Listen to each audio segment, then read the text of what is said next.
It's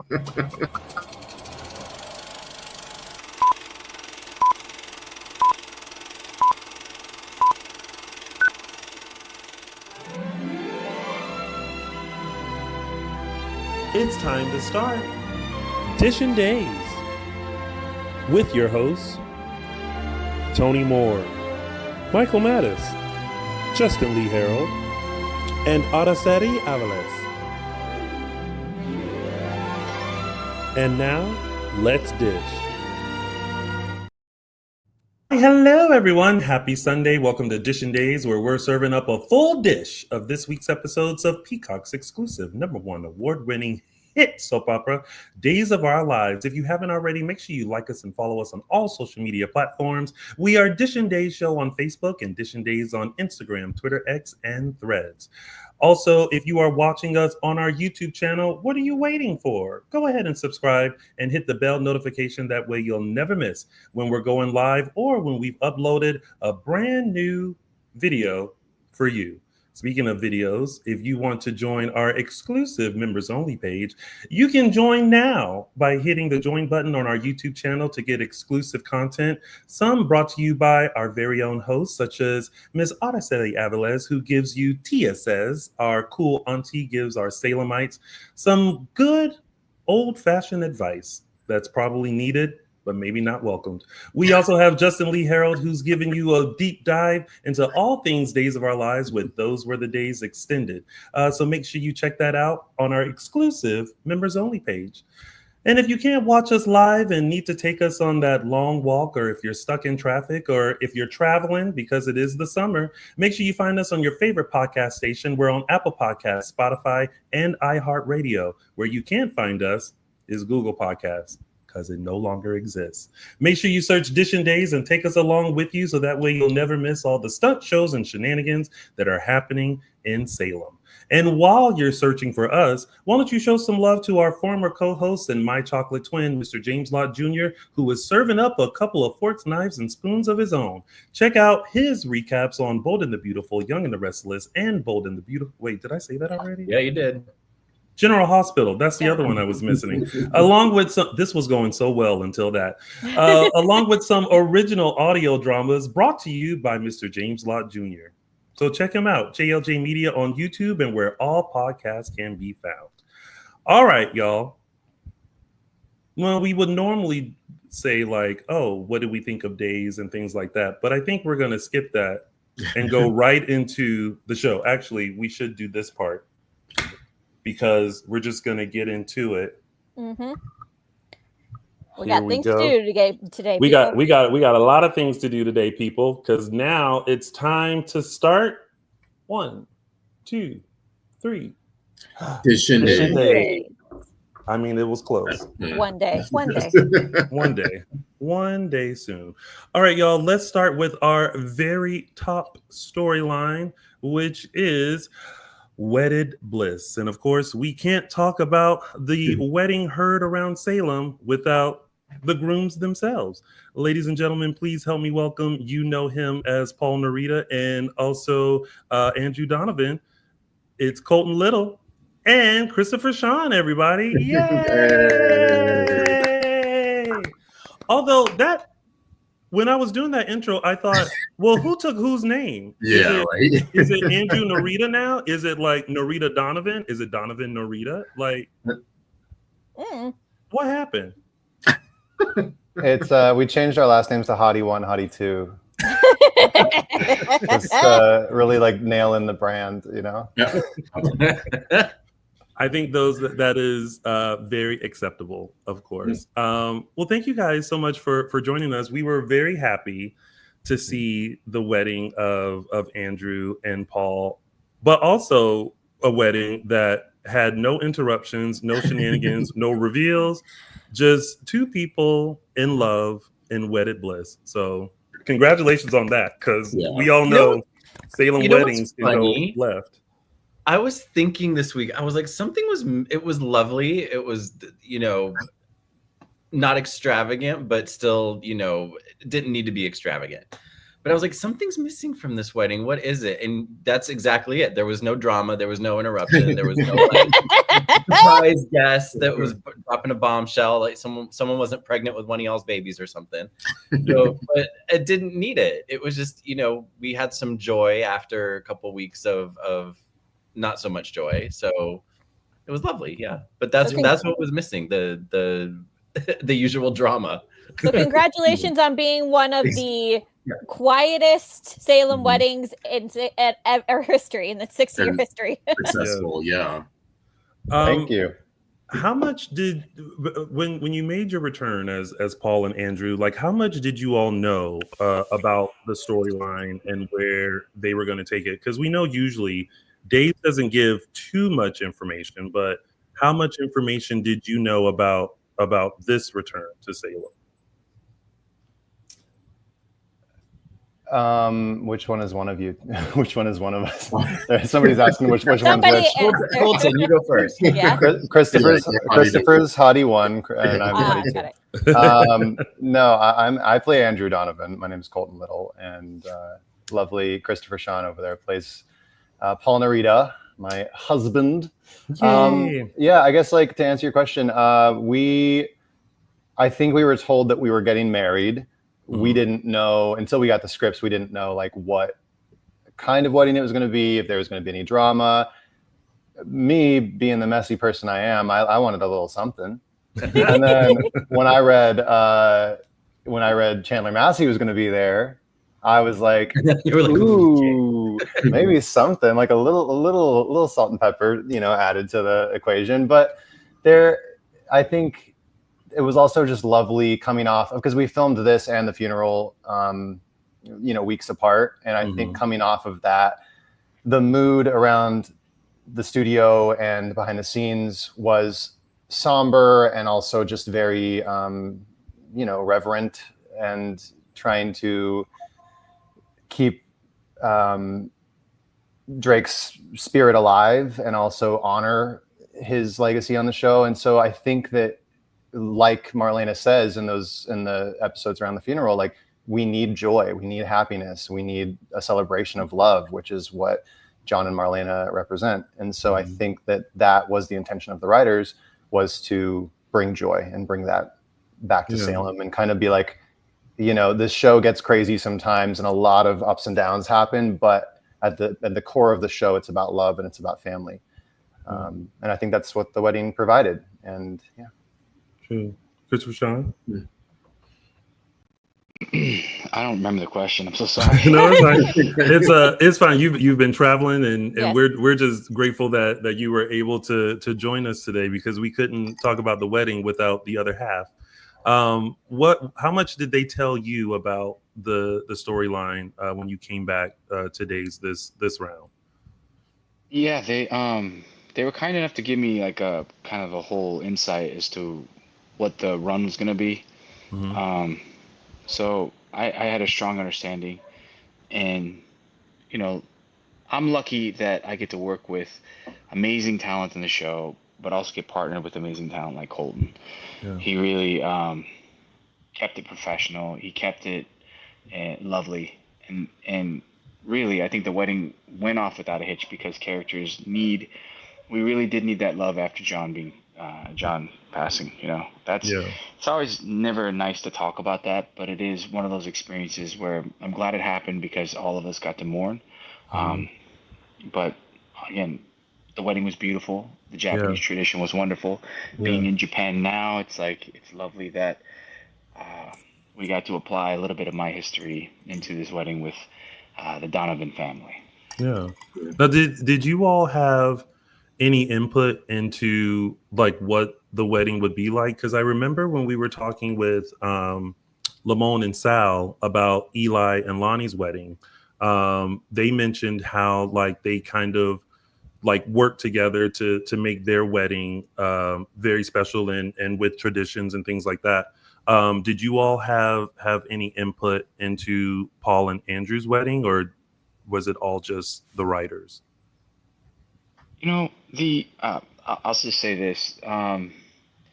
They added the Japanese tradition in the wedding, and a lot of people aren't aware of what the sequence of the wedding is.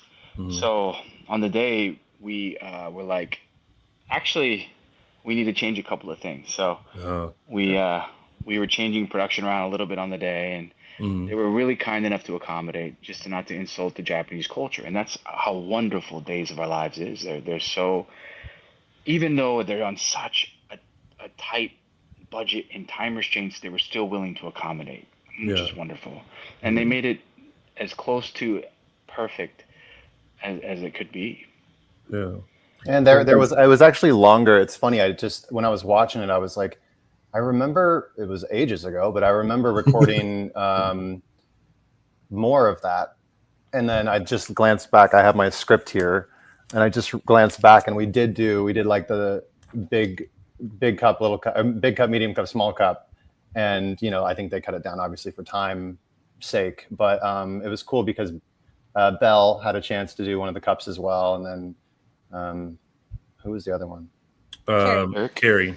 Carrie did one, Belle did one, and then somebody else did one. It might have been, was it Brady? Might have been Brady, I think. Yeah.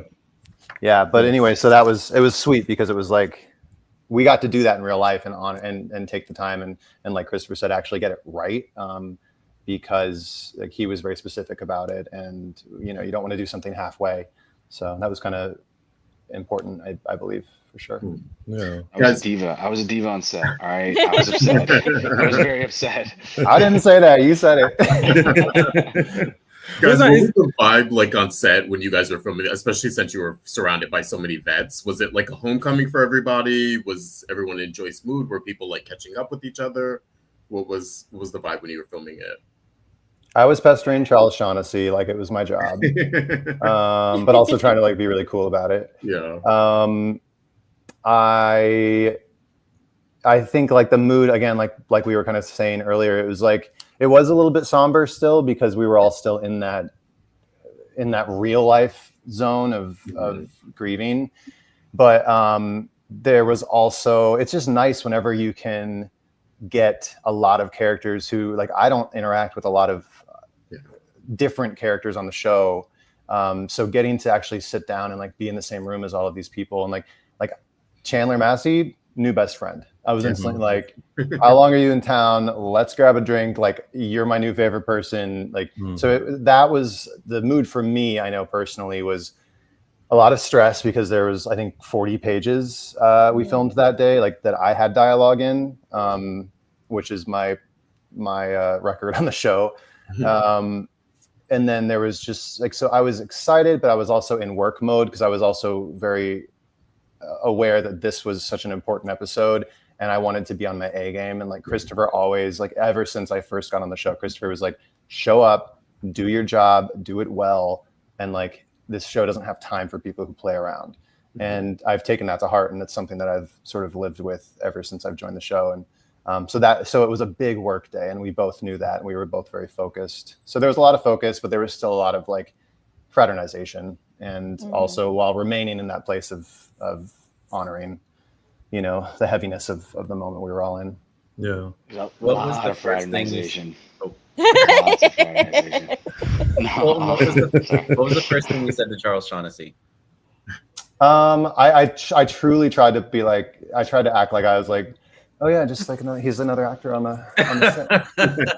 Like, I was just don't freak out that Mr. Sheffield is your dad. I was like, did you wear a leopard print anything? Yeah. Mr. Sheffield. Like, I went in. I think like the way I approached because I also met him and worked with him during the funeral scenes, and that was a lot heavier, of course. But I think for me, it was like I wanted to, like, looking at somebody, Mr. Sheffield aside, like looking at somebody who's had such a career as his, like, he's an incredibly talented actor who does like stage that no one necessarily like knows about or keeps up with. Like he does stage productions every year, and he's theater trained, and he has done soaps and sitcoms and movies and television. Like, he has the career that I or any actor kind of would hope for. And he's gone from drama to comedy. It's like all of the different things. So those were the questions I was asking him, was like, what have been your favorite experiences on set? Like, what, if you had 2 pieces of advice to give somebody who was in my shoes, what would those be? Like, and he was telling us some amazing stories, and he was so so kind and generous with his time. And it was funny when, like, as soon as I started asking him about like the work, he opened up.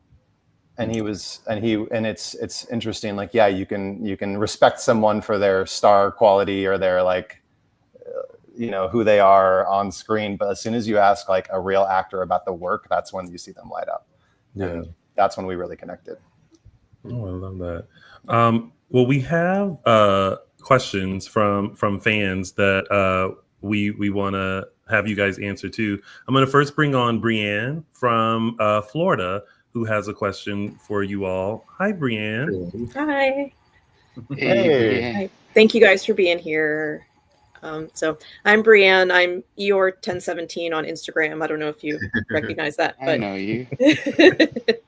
Okay, here's my question. How do the two of you keep up the rapport and the chemistry and build a relationship between your characters when you're not on set all the time interacting? Also, please days make both Christopher and Colton full-time. We need Paul in Salem. If I could personally make that happen, I would. Thank you. That's very sweet. Thank you for the plea to the show gods. Christopher, go ahead and answer, because you're great at that. I think the number one thing is just respect the work. The dialogue itself will take you places emotionally, but when you're looking at someone like Colton, it's easy to act like you're in love. Damn.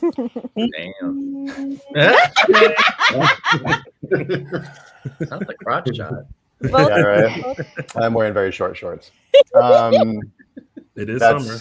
very sweet, Christopher. I mean, I kind of always say it, but like, Christopher gave me my work ethic on the show, and he sort of like framed that for me, and taught me a lot of valuable lessons. And so I'll always have that like respect for him in that way. And I think that we show up and we know that we're there to do the job. And like, it's really hard because you have to sort of create chemistry out of thin air when you're working that quickly. And especially when you're doing like love scenes or like intimate scenes where you have to, stare at each other's eyes for 15, 20 seconds as they hold at the end of the take and get those like really awkward shots where they just hold on you.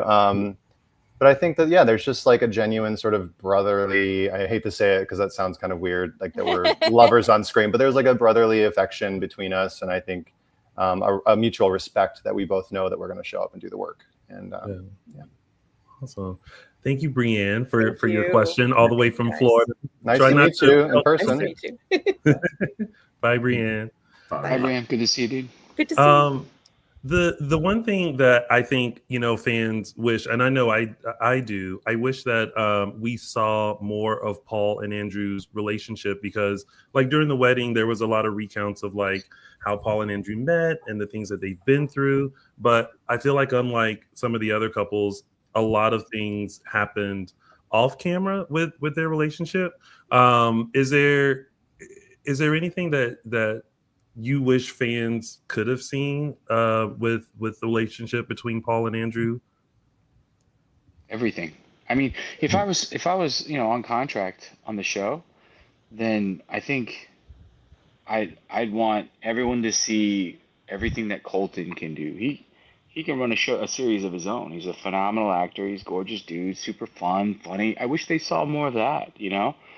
I think Paul is a very loving, honorable, honest, genuinely good person. Mm-hmm. But Colton, they gotta give him more layers because he's such a phenomenal talent. Oh. That's very, very sweet. Thank you. There's so much Hasn't love. Like, even- Gonna This vent is to why I you. was Newlyweds. crying. This is why I was crying during the wedding. I'm like, geez, it's been years since I've cried during the wedding. Yeah, it was like, I mean, the ceremony itself, and like even like I know my moment with Shane and his moment with Marlena, both were like, those were the moments that got me, were like the little behind the scenes moments, or the little like private moments. And I guess to answer the question that you just asked, it was like, I do wish that you could see them in their day to day. Like, I wish Paul and Andrew have been kind of created as this, like, I've seen it online written by people, like this sort of Pollyanna, sweet, perfect, like polished couple, and like we don't really get into a lot of trouble, and we don't cause a lot of drama, and there's not a lot of tumult behind the scene, or like, you know, with our characters and the storylines. We get into crazy situations, but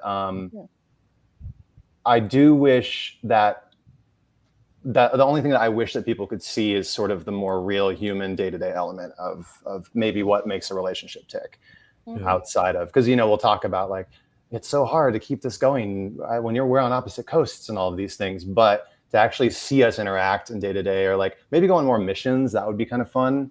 Because I do like the action portion. Like, that's my favorite thing about Andrew is that he gets to do all these like cool missions and like wild storylines. Yeah. Well, speaking of missions, Christopher Sean is on one in Japan, and so he has to run, unfortunately. Japan. Because he is currently working, but we can't talk about it yet. But we can't wait to share it with you all. So you go to work. Don't let us keep you. But we thank you for coming on for the amount of time you could. Yeah. Thank you, guys. I really appreciate it. Thank you for having me. Please keep giving love to Colton. He deserves it. He's amazing. And get Colton on contract at Days. Bye, guys. Bye, Christopher. Bye. I didn't know he was leaving. Yeah. He was like, I have to be out so that he can catch a train to work, because it's Monday in Japan. So it's Monday, 7:22 a.m. And the trains run like clockwork there. I lived there for 2 years. It was they don't mess around. They don't have late trains there. Yeah. Well, we were just talking about Colton, Andrew's line of work, and Chelsea, who is from St. Louis, had a question for both of you. But Colton, you're going to have the I don't want to say burden, but the responsibility of answering this question from Chelsea. Hey, Chelsea, how are you? Oh, I'm good. Hi, Fran. Hey, that's my friend. She never tells me when she's coming on. I messaged you like 20 minutes before this started.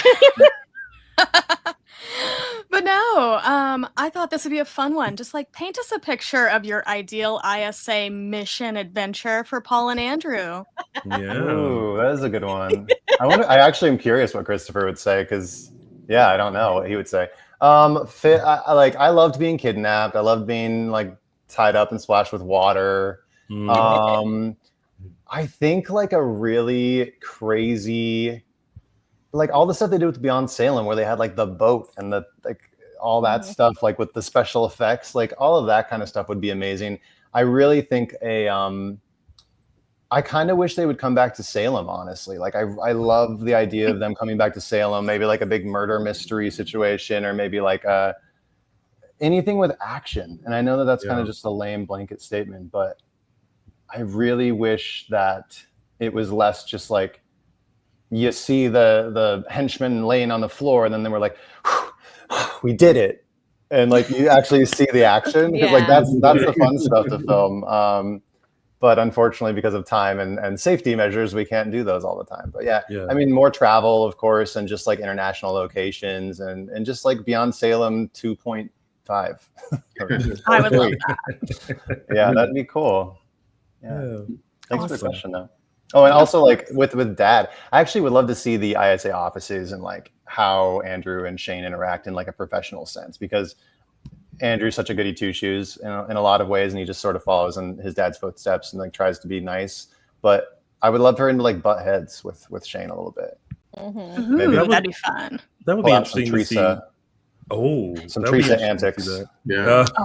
Well, that's just to be expected. That'll happen, and that's one thing I'm positive will happen down the road. She's brilliant. I hope so. Sure. Absolutely. At least she was frozen in like a really good frame. She was like, she was. She was. I was like that's why I moved, because I was like, oh God, am I frozen? Same. Xander versus the ISA. I really like that from Debbie. Oh, that would be good. Oh yes. Xander by himself. Well, thank you, Chelsea from St. Louis, with your question. We always appreciate it. Of course. Y'all Nice to have meet fun. Thank Good to you. meet you. You too. Bye, Fran. Bye, friend. Yeah, I that would be interesting to see, like, the father-son dynamic of like working together, especially since, you know, obviously Andrew followed in the footsteps of his dad. So it'll be interesting. I don't know. I feel like there's there could be a possibility. I know Days films 9 months in advance, but just now, shortly after, we realized Kat Green, who is played by Annalyn McCord, has some ties to the ISA as well. So I'm like, what's going on here? Yeah. Seems like that's going to be expanded a little bit. No. I know. Yeah, I was like, I know information I can't say. So Okay. I almost was like, oh yeah, and then I was like, no, can't say that. No. Don't say anything. Speaking of the ISA, like what we've been touching on Drake Hogerson and John Black's funeral and how beautifully that was done. For you, Colton, what was it like being able to kind of be a part of that storyline? When you read it, were you just kind of like what was the feeling that you had?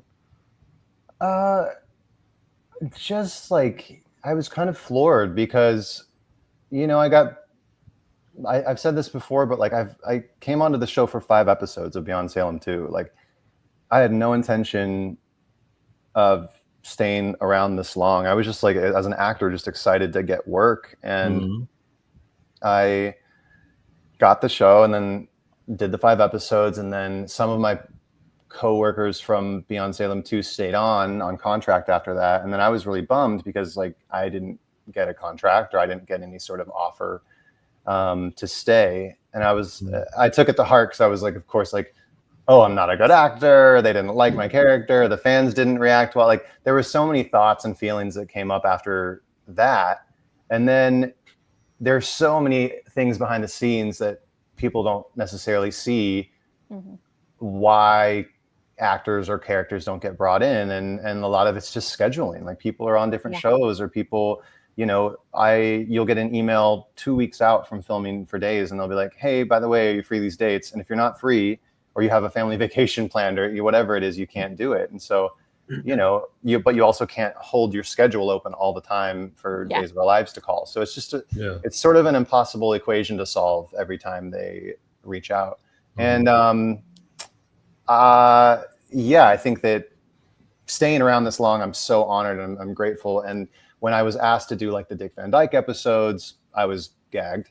And then, because I was like, wait, what, me? Like, you really, like, okay, sure. Like, I'm not gonna look a gift horse in the mouth. And then he got his kidnapping episodes and he got the stuff with Megan Hathaway. And then, so he's gotten like more and more as he's gone. And I think the fans are to credit for that because they've shown him a lot of love. Thank you, Debbie. I appreciate that compliment.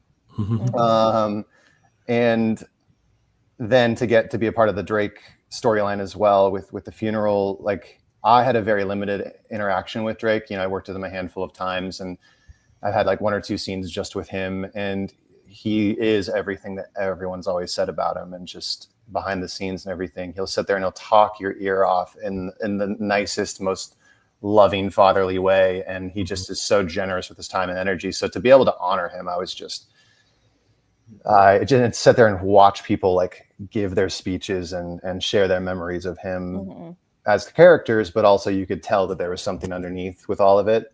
It was just like the tears were real. And there was something, I think you can see me crying a little bit in the episode, I noticed, but like there was something that Marlena says, and I think it's when she's reading the poem.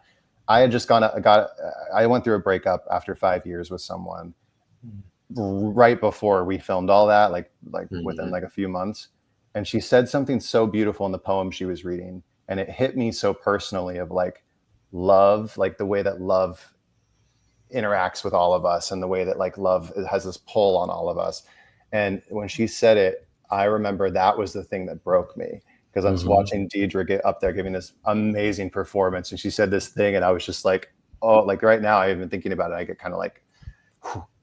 And I was like, oh, there's so much love in this show behind the scenes and on the camera and everything. It's just, so to witness that, it's just, It was real. It's really interesting that you say that you were able to connect to something real for you in that moment, because I often wondered, there were almost everybody who was a part of that funeral had a personal connection to John Black, to Drake Hogestyn, and then there were a handful of people that were there really as just the strong support system for all these other characters. So I always wondered, what was that like for you? Where did you feel like just another audience member in that moment, or did you feel like it was a responsibility for you to be that support system? Responsibility. It was just like I don't think I had any lines. I did a line like in the first episode of the 3, but just to sit there was just an honor, and it was beautiful. And also because Christopher had a hard time with that. It was really personal for him, the whole experience. Yeah. And to sit there and like earnestly put my hand on his back and be rubbing his back when he was going through it, it's an honor. Yeah. So I think that's what we noticed about the funeral was that, and much like even the one for Bill Hayes, who plays Doug, it was kind of like this fine line between the character and the person. And it was just, people recounting the person as the character, but you knew that there were just personal touches that were being added, and we were seeing like, people truly feel for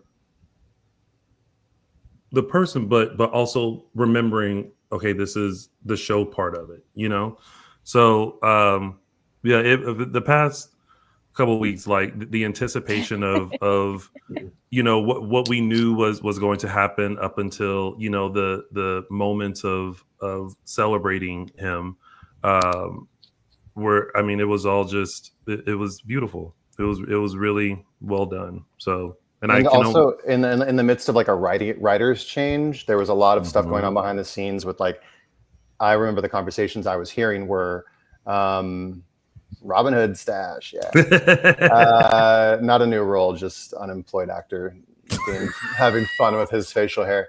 To do, to have like all of these different regime changes happening, and like even stuff with the with the producers and stuff. There was already things in motion behind the scenes, and I think that they were trying to find that balance of how do we honor the storylines that are already rolling, but also introduce the storylines that we want to introduce as the new writers, and honor now this huge loss for the show, and honor this new beginning for this other couple. There was a lot of things happening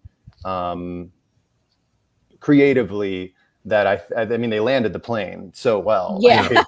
Like it's an impossible task, but the fact that they were doing all of that and balancing it all and still making it look kind of effortless is a testament to the team behind the scenes. I will personally be so pissed if we don't get a bunch of Emmy nominations out of all of this material, because in discussing this for the last 10 months and the things that we've seen and the things that we heard and how you say they landed the plane, it's a production nightmare to have to do all this. I mean, everybody did their best, and they knew that they had a job to do, and they knew how important it was to honor Drake. But my God, I'll lay it out for our audience. Because since I've worked in production, it's a production nightmare to have to deal with all of that at once. I hope the production coordinator gets a big bottle of booze at some point, or got a big bottle. This was 8 months ago, so got it like for Christmas. Got a giant bottle of like tequila or something, because that's the person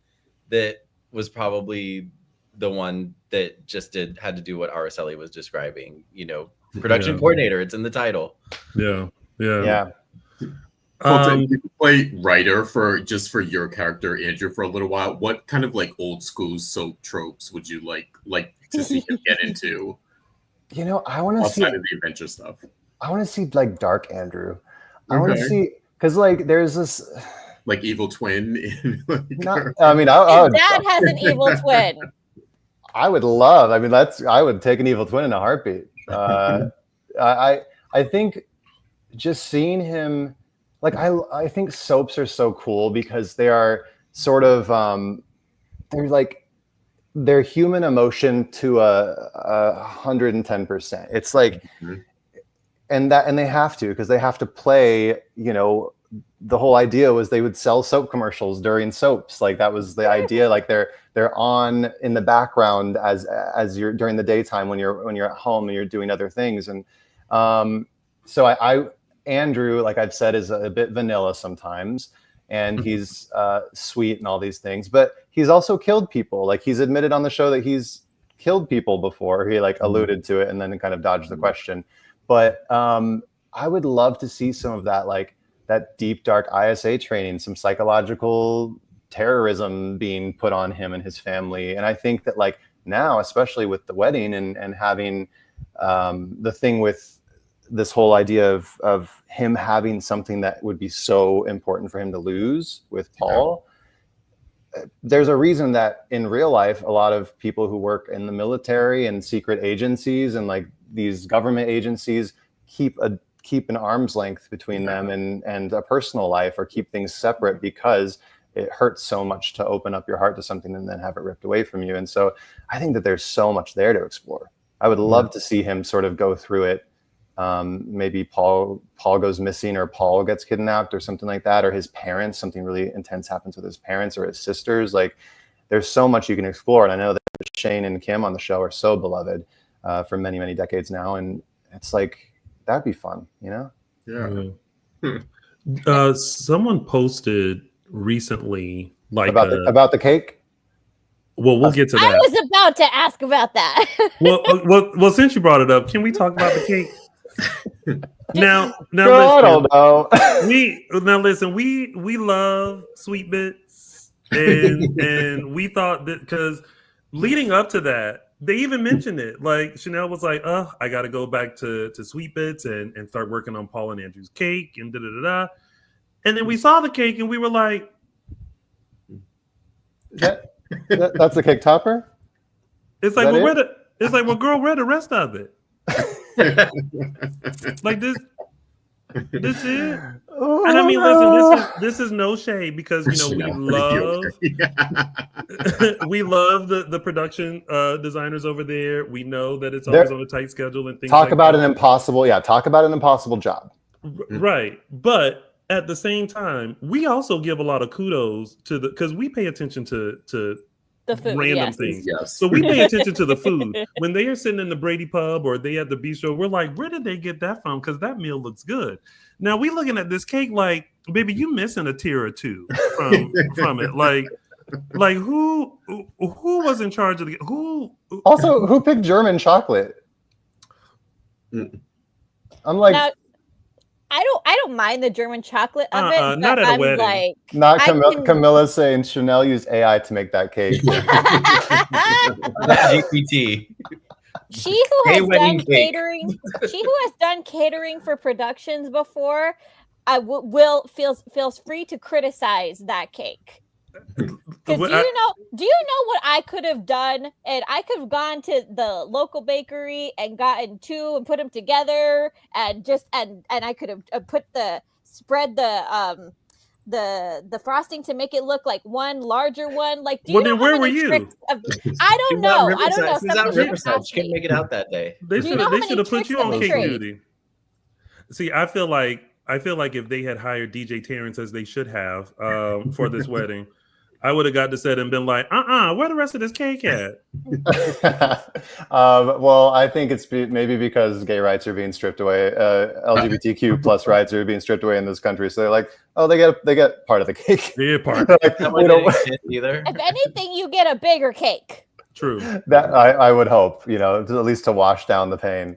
I mean, listen, if they had y'all stare into the distance of the rainbow, they could have at least made a 2-layer cake. They said, we're like, where do we look? And they were like, light number 2. Do you see light number 2 above there? It says 2 on it. We're like, what? Yeah. And they're like, okay, action. We're all like, look over there. Anyway, I mean, it was beautiful, but it was also like, okay. I just saw the tweet about it, or like somebody put like a thing, like a carousel on Instagram of like all these tweets, and some of them we can't repeat on this on this podcast, but there was some funny stuff, and the cake was, they said it was a straight hate crime towards me. which again, love to the production team and everything. Like, there's no shade there, but it just, like, that was such a funny thing to me. Mhm. Yeah. I feel like it was a situation. They probably ordered a cake. Someone forgot to pick it up, and then they had to scramble. And they're like, "Where can we get a quick cake?" Someone found a quick cake, and that was the cake. Yeah. I will just point out that for our 10th anniversary celebration, we had a decent sized cake, and everyone got a slice. And some of us got to take it home. Yeah. Yes, and we had leftovers. You know what? That's who should have did the cake. Cake art. Shout out to Cake Art in West Hollywood. Right. They should have did the cake. They are gay owned. They would have made it look lovely, and they probably would have only needed a day's notice to get it done. And they could have made a big, like, hourglass cake or something. Yes. Oh, they would have got it together nicely. You know what? Someone would have said, make it a rainbow cake. And then there you are with 2 gents on the top. Love it. I love it. But before that, also, I don't know if you saw this, which I kind of tripped out on, because it's always interesting to know, like, a character started on the show and then, like, you're playing, like, the older version of it. But they had a clip of when Andrew was born and also a young Andrew. Did you see those clips? I do. I have seen. I mean, I don't know if it's the specific one you're talking about, but I have seen a few. Yeah. What does that trip you out, like, to be like, you could go back and be like, oh, like, that's how he was born, and oh, that's him in this moment. Does that ever? It's super helpful, I think, as an actor, because, like, usually you just get plopped into, like, a middle of a storyline, and they're like, all right, here, like, make up the imagination of, like, what your existence is in this world. But, like, I actually can go back and find reference, and I love to anyone who's listening and watching, like, I love when people tag me or send me things on, like, Blue Sky or, like, Instagram, because that's, like, education for me, and I eat it up. I'm like, oh, that's so cool. I like to see, like, Shane and Kim and all of their craziness, so I love it. So you just opened the floodgates. All fans, I love hearing from people. Tag away, people. I love it. Do it. Send it to them. We also have to quickly talk about once Paul and Andrew were announced husband and husband. You're gonna go there. I was gonna ask, but I thought it might be a sensitive. I know. I think we all were. Even when they were in the hotel room getting freaky before the wedding, there was minimal. We're on Peacock, people. We're on streaming. I'm sorry, Javi and Leo have been banging all over the place. All over Salem. We can't blame Peacock for this. Now, was it written as a hug, or? Let me check. Okay, I love it. I love that he has receipts. I know a lot of people chimed in with, like, because of the Japanese ceremony, they don't kiss. So I didn't know if that was that, or if this was some. It wasn't that. It wasn't that.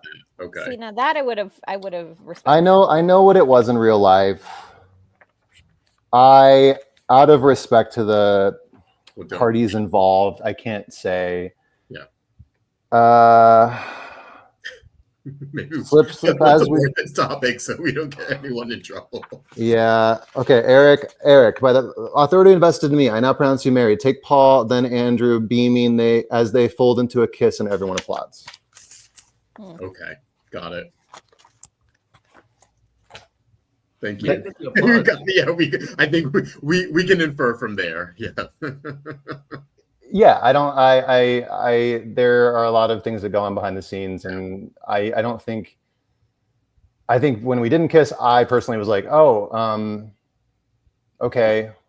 But then I don't know, it just never became a conversation, because again, we moved so fast. Like, oh, they probably said cut, and then before you could even think about it, you heard those cameras rolling to, like, they're going to the town square. Yeah.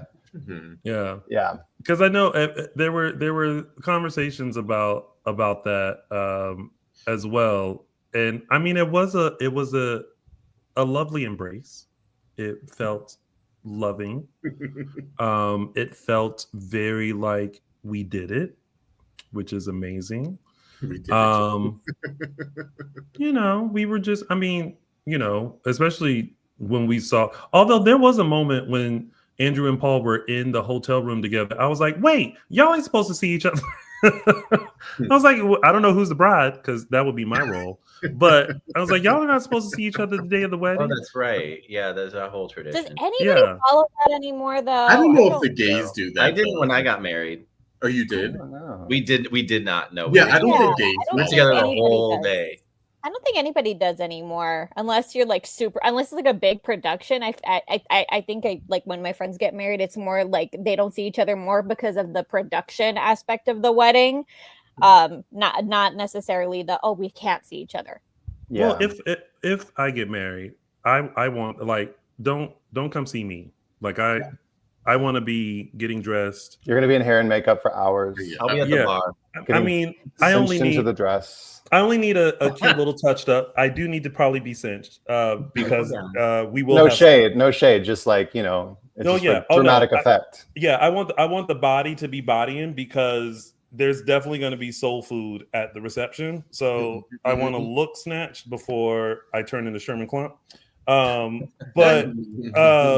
But yeah, like, I mean, it was great, like, seeing how they were before the wedding, especially like, oh, you have on a tie and nothing else. I mean, I wanted them to pan down, but whatever, it's Peacock. And it was great. And then, you know, the hug happened. We were just like, okay. And Yeah, then you wanted them to pan down. I was starving myself for weeks. I was in the gym. Right. I could see my abs for the first time in ever. Mhm. And I showed up and they're like, you're going to have a shirt on and then you're going to be covered up to your chest. And I was like, well, this chest is going to be popping then. Yeah. Yes. and the chest was popping, the tattoos were out. I was like, all right, Colton, we see you. Whatever. I think that was around the time or right after that when I talked to you a day of days and you said something like you were hangry. Oh yeah. I mean, maybe during days of days, I was just hangry because we were there so early and then it was just a long day. But yeah, the whole like being shirtless on camera thing is kind of new for me. So I'm learning tricks every time. No, but to kind of put a button on the kiss thing, like it wasn't like an anti-gay decision or like a censoring decision. I don't think by anybody. There was no malintent. So yeah, I want to put that out there, like to make sure to brush that under the rug, because I did see some discourse online about that. Yeah. Or like maybe because of the new administration, they're trying to like tone things down. I'm like, it's not that. Yeah, I just think there were conversations that I wasn't privy to. Yeah. And then I was like, oh, okay. All right, we're just gonna hug. Well, I am glad that in the climate that we're in, that we still did get the Paul and Andrew wedding, because, you know, we've always said that Days has always kind of been one of the more conservative soaps, and we were very happy with the Will storyline and him coming out that led to Will and Sonny's wedding. And we're just glad to continue seeing like that they are showing, you know, gay relationships and showing and showing that their favorite, you know, characters in the show, how accepting they are of it, and some of the things that they may go through, but also at the end how accepting and loving everyone was. And, you know, to see everyone attending Paul and Andrew's wedding and having tears in their eyes and being, you know, so involved and so happy for them. I think where we are, it's important to see that. And you all conveyed that beautifully. And so kudos to you and Christopher Sean for doing that and just making people realize that like love is love. And, you know, it doesn't matter who it is as long as you're love, because we all need it. I sat with my mom. I was just in Nebraska this last week and it aired on Tuesday, and I was there and I got to sit down with her at the end of the week. And for reference, I had a very hard coming out story, which I'll probably say one day, but there was a lot of just stuff that happened around that time of my life. And I never thought that I would ever be able to be myself at all in my real life, let alone be myself and then play that on TV Mhm. for other people to see. And so that's such a shock. It was such a shock to me kind of to have this opportunity, but then also to sit down with my mom in front of the TV and watch not only me shirtless in bed with a man on television, but then to have a wedding where she got to see like Shane's speech to Andrew was like my reaction in that scene. It was like literally, those are the things I wanted to hear from my dad in real life. And then Shane is saying them to Andrew, and it just like that was the thing that made me well up the most during the day, was his little speech to me. And then to sit there with my mom and watch it all, it was just like such a surreal kind of meta moment of like, look how far we've come. Yeah. Like when I was 17 and I came out and it almost broke up our family, and it just became the worst thing that could ever happen in the world. To now we're sitting here watching this. It's still kind of just baffles me in a beautiful way. But that's why it's important to like for our media to show this, because I think it gives people a different perspective and a better understanding, even though I feel like you should understand your own, children and your own family members. But sometimes when you're able to see it, it can give a different perspective. So I'm glad you got to share that moment with your mom. Yeah, it was, and kudos to her, because she's grown so much as a human being in her own right. Yeah. And she champions me, and she loved, like, she's like, she always is like, who are you dating? What's going on? Like, she like wants to know now. She's like part of it. And I'm like, the tea, yeah. She does. Mom wants the tea. Yes, yes, and then you get past all of the ugliness, and then they get full on into the traditional next question of, when are you getting married? When are you giving me grandbabies? And I'm like, chill. I know. Like, chill, huh? Yeah. Well, shout out to Mama Little, because she was we met during Day of Days, and she hung out with my mom and aunt as they, talked to everyone and got autographs and did all that while we were working. It is dangerous. What? Oh, yeah. It can be so, people don't understand. Like, there were a lot of moms that came to Day of Days, and they were being. It was a mom summit. What is happening? Yeah, I flew her out, and I got her hair and makeup that morning, and did the whole 9 yards. She was living her best life. She was happy as a clam. She was living, and I loved it. I loved it. But Colton, hopefully we will see more of Andrew, because I feel like the possibilities are endless, and they can work around, because people will be like, why is Andrew there and not Paul? I mean, it's soaps. We can always work around that. But it's always good when Paul and Andrew do pop in town, and I'm glad that this was just like a beautiful moment that they could share with the fans, and that we continue. I wish we saw more of their relationship, but it's good to see that they were headed in a different direction quietly, because it's probably better that they did it this way, because then you wouldn't have had the breakups and the fights and the cheating and all that. Y'all just had a pure, normal, regular relationship, which is great.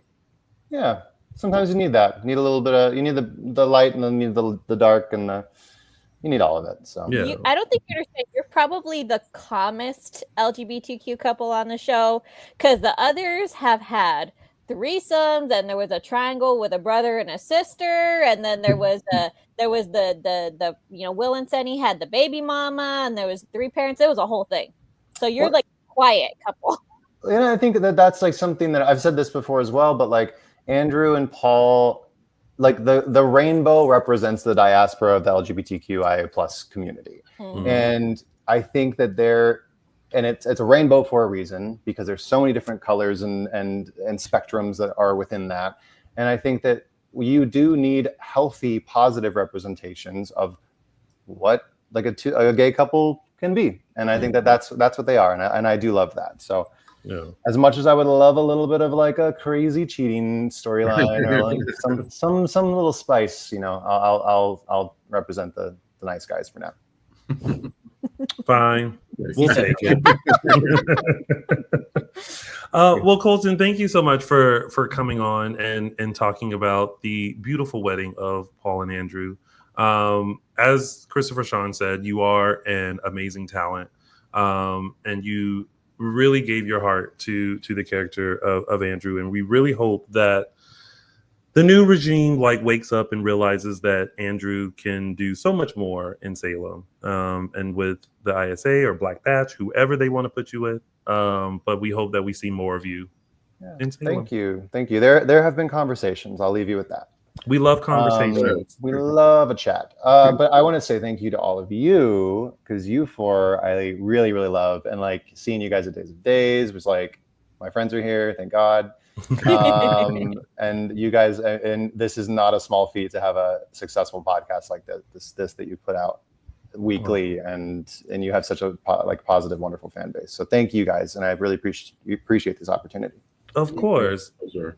Anytime. We love to have you, because we got to chat and kiki about all things Andrew. So thank you for taking the time to be with us. Thank you guys, and thank you to the fans. I've been watching your little comments and your questions and your love, and I've seen it all, and I send you all big love and hugs. Mm-hmm. And it doesn't have to stop here. Y'all make sure y'all flood him with more love on socials, whether it's Instagram or Blue Sky. Y'all show him some love, show him some clips, whatever. just show all the love. Yes, please. At Little Colton on Instagram, Blue Sky, I think it's Mr. Colton Little or something. And I'm on Twitter, and it is called Twitter, but I don't use it anymore. I think there's a lot of people that don't. I don't even know what Twitter. I take that back. I do know what people use Twitter for, but I can't say what it is. But we all know. And on that note, we know you know, Michael. On that note, thank you, Colton. We appreciate you. I appreciate you guys. Colton. Bye, Colton. Bye, Colton. Happy Sunday. Happy Sunday. Tequila time. Oh, gotta re-up. Bye. Bye. Oh my goodness. I love them. They really should have them on the show more often. They are two of my favorites. Same. Before we move on, I feel like we've covered everything, did we not? Yeah. Regarding the wedding? Yeah. That cake was not big enough for Rachel to have 3 slices. Rachel ate the whole cake and went home. Yeah, let's just be honest. That's what happened. Rachel said, baby, y'all are stressing my nerves. There's the rainbow. She packed up some cake and she hit it. I love it. The only thing I found disjointed was that she revealed that she, her big telling Marlena. Yeah. Johnny shot EJ. Next thing, they're at the wedding, all smiles. It was just kind of disjointed to me. I was like, do you forget what she just the discussion was? Oh, well, now we got to get to the wedding. So just on a smile. We'll deal with it later. Keep it. That was basically a keep it cute. Mm-hmm. Keep it cute. Yeah. I felt I was like, oh, okay. They're tabling that for now. Then we saw Marlena make the call to Roman, and then it kind of, went off from there. But there were 2 pieces of info that we got, or two conversations that we had. The first being that little tidbit that I'm assuming Eric is sticking around so he can give us more information, that basically him and Nicole are not talking right now. Oh, yes. So that is interesting. I mean, I totally called that, but at the same time, I want the tea. But I feel like this is them somehow dealing with the character. Yeah. Oh, it is 100% dealing with the character, but as we've said, we on this show have agreed, Eric and Nicole, I think, always had a time limit. Well, y'all wanted it to be the end game. I was fine with her and EJ. I did not. I did not with her and EJ. Well, I don't mean y'all as in us. I mean y'all as in the fans. The fans wanted it. Because I remember during that time being like, y'all wanted them to be together. Yeah, And I was like, I feel like her and EJ understood each other. Yes. They knew where each other were coming from. They accepted each other. They and who accepted were. each other, all their flaws, you know, and everything. And I feel like Eric and Nicole never. no, Nope. because I feel like they were right in the moment that they were in before when they first were together. But then everything that transpired is like, it's like, okay, girl, like we closing that chapter. We need to be with somebody else. But, you know, y'all, as in the fans, wanted them together. So, but now look at that, trouble in paradise. But, however, I think it's because they were trying to deal with the character. But also, I'm glad that they did say she flew in for the day to see Holly graduate. Because I was like, how y'all not going to let this woman see her child? First of all, y'all left her there in high school to live with Maggie. And then you're not going to fly back for her graduation? Oh, did she get stuck at the airport too? Or her, Sydney, and Sammy all at the same airport? Oh my gosh. If they were on the same flight, Sammy would take the plane down. That'd be a video on Twitter of a flight having to be diverted. Yes. I think we asked this before, but I'm old. I forget. Are we okay? Like if they ever decided to recast Nicole, are we okay with the recast? Yeah, totally. Yeah. Yeah. As long as they get a good, recast. We keep bringing her up, but I feel like Natasha, who played Sloane, could be a very nice replacement. Yeah. Not that I ever. I mean, we're only talking about this because of the circumstances. Yeah. Ari will always be Nicole, however, life happens. The show goes on. Yeah, the show goes on. Yeah. And I feel like at some point it's gonna be like, y'all, that's strong. No. I do feel like at some point we have to like. They're going to be like, y'all, we have to bring the character back in some way, you know, whether it's, you know, a couple of years from now, 5 years from now, like Holly just can't be around with no parents. Yeah, it's not fair to the characters. Yeah. So, and then the second conversation, that peripheral conversation that happened outside the wedding, which I want to ask Leo Howard about this, because for him to have a full-on sit-down conversation with Grandpa Shane, with Charles Shaughnessy, he must have been floored when he got that script. Who? Leo Howard. Tate. Okay, that's to get that Shane and Tate conversation, because you know it's like grandfather and grandson, but this is like grandfather and grandson who have never had scenes together before, and then it's Charles Shaughnessy. Well, I feel like Leo as in Tate. Yeah, was just probably like doing a scene. Great. Yeah, I think other people would have been like, oh I'm other people. I'm like, yeah. Because I didn't. I think it's because I expected them to have scenes together, but I didn't expect them to have that full-on sit-down conversation where they were bringing up the family history. Yeah. I think that's advising him. I think that's an effect of this writing team. They kind of are making the most of these. Like I think we mentioned. They tried to make the most of these returns and not just have them kind of pop in, pop out, to have some meaningful moments with family members or friends or loved ones that in past maybe it would have been missed, or Well, because you know why? Because we would have been like, hold on a minute, how come they didn't talk? Yeah. But you know what also strikes me is that I feel like that conversation between Shane and Tate had more depth than any conversations that Brady has had with Tate in the past few months. I was going to say that, yeah. And isn't that just such a shame? I mean, we've been saying that Brady's been very devoid of the storyline. They've had him very much enmeshed in the Rachel stuff and not into this one, which seems surprising when your teenage son is having a baby. and you're Well, the Brady had in defense of Brady, he's got a lot of other shit going on, and it took the grandfather coming in and giving that fatherly advice, because the father is dealing with a weirdo baby mama, a kid that's having some problems and throwing up and has IBS or has to go to the hospital every 2 seconds. So Brady may have been devoid of the situation a little bit because of, in his defense, his own life's a mess. So it was the grandfather that came in and kind of gave him that meaningful advice.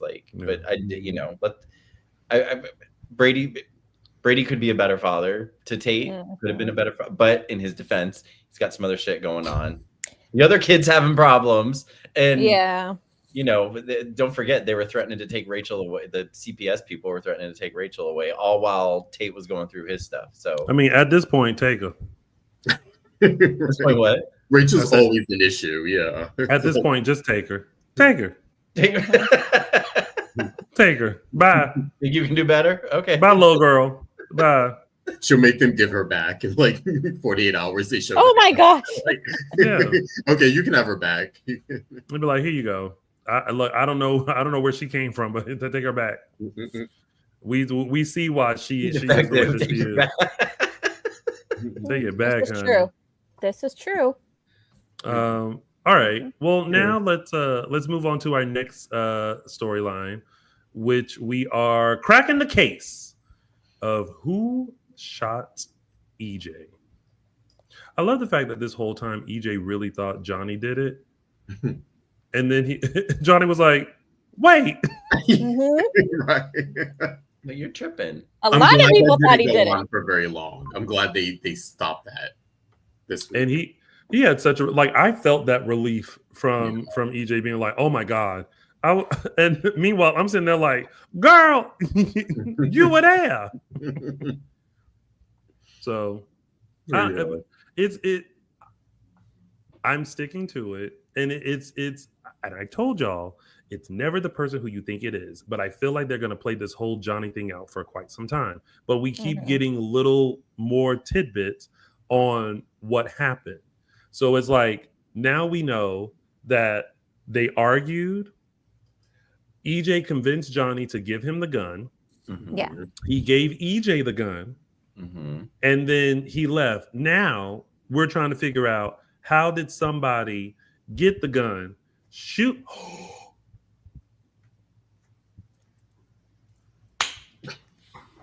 There's a breakthrough here. Detective Tony. Okay. Walk with me. Now, first of all, we know that EJ knows who the person is based on the fact that when he had turned around, he was like, what are you doing here? Right? I think, no, because that doesn't make sense. Because he would have had to have taken the gun, had placed it somewhere, like either in the foyer or something, to which that person came in, found the gun, pointed it at him. He said, what are you doing here? Bam. The person left, threw the gun in the bush, where Roman then found it and then put it back in his stash. I think that's exactly what happened. That is exactly. That's kind of exactly what a child. I'm going with it. Yeah. But the question still remains: who done did it? Who? I think that points more to Rachel. I'm still sticking with Rachel. Well, yeah, who was in the house? A child would also, I imagine she came downstairs, she picked up the gun, he turns around, does the whole thing. That sounds to me like something a child would do. Because when we found it, when Roman found it in the planter, I was like, even if I didn't think it was Johnny back then, but even if I did, I would wonder why Johnny, a grown man, would put a loaded gun in the planter like that. Like if he was trying to get rid of it. That sounds to me like something a child would do, not a grown person. But okay, remember like a couple of weeks ago, I had mentioned like what a white boy would do, like they punch the wall kind of a thing. Like that could fall into that category. Like he walked out in a huff and was just like, and just like. I think he would have tried to put it back in the safe, or you know what I mean. He knew he stole it from Roman. It seemed. Yeah. Yeah, But I'm sticking with Rachel. But Ditto. I hope it's. And not no, we Rachel. will not be putting up the chart only because we didn't get new information as to who did it. We have gotten information this week about who didn't do it. But we know that was the gun for sure because there's a bullet missing. Yeah. Or at least that's the perceived. Yeah. Since there's a bullet missing, it's perceived that it was Yes. actually that gun. Yes. Now, I guess, depending on how they want to write it, it could be that that gun was shot somehow but didn't hit EJ, hence the missing bullet. Someone else came in with a different gun that they kept on them, shot EJ, and then ran away. Yeah. That could be it. See, I think. But right now, it's perceived that it was that gun. Yeah. I think in this moment, because it's so spaced out, Nicole flew that night, shot him, and went back the same night. And then she gets a and trial back for the graduation. And that's why Eric and her are pissed. Eric disagrees Eric, with no. trying to kill EJ. That's the fight right there. And yet I totally buy it. Yeah. Because everything is so spaced out, like this is one of those like storylines that it's actually really good and really intriguing, but it's being like drawn out. It is. To where like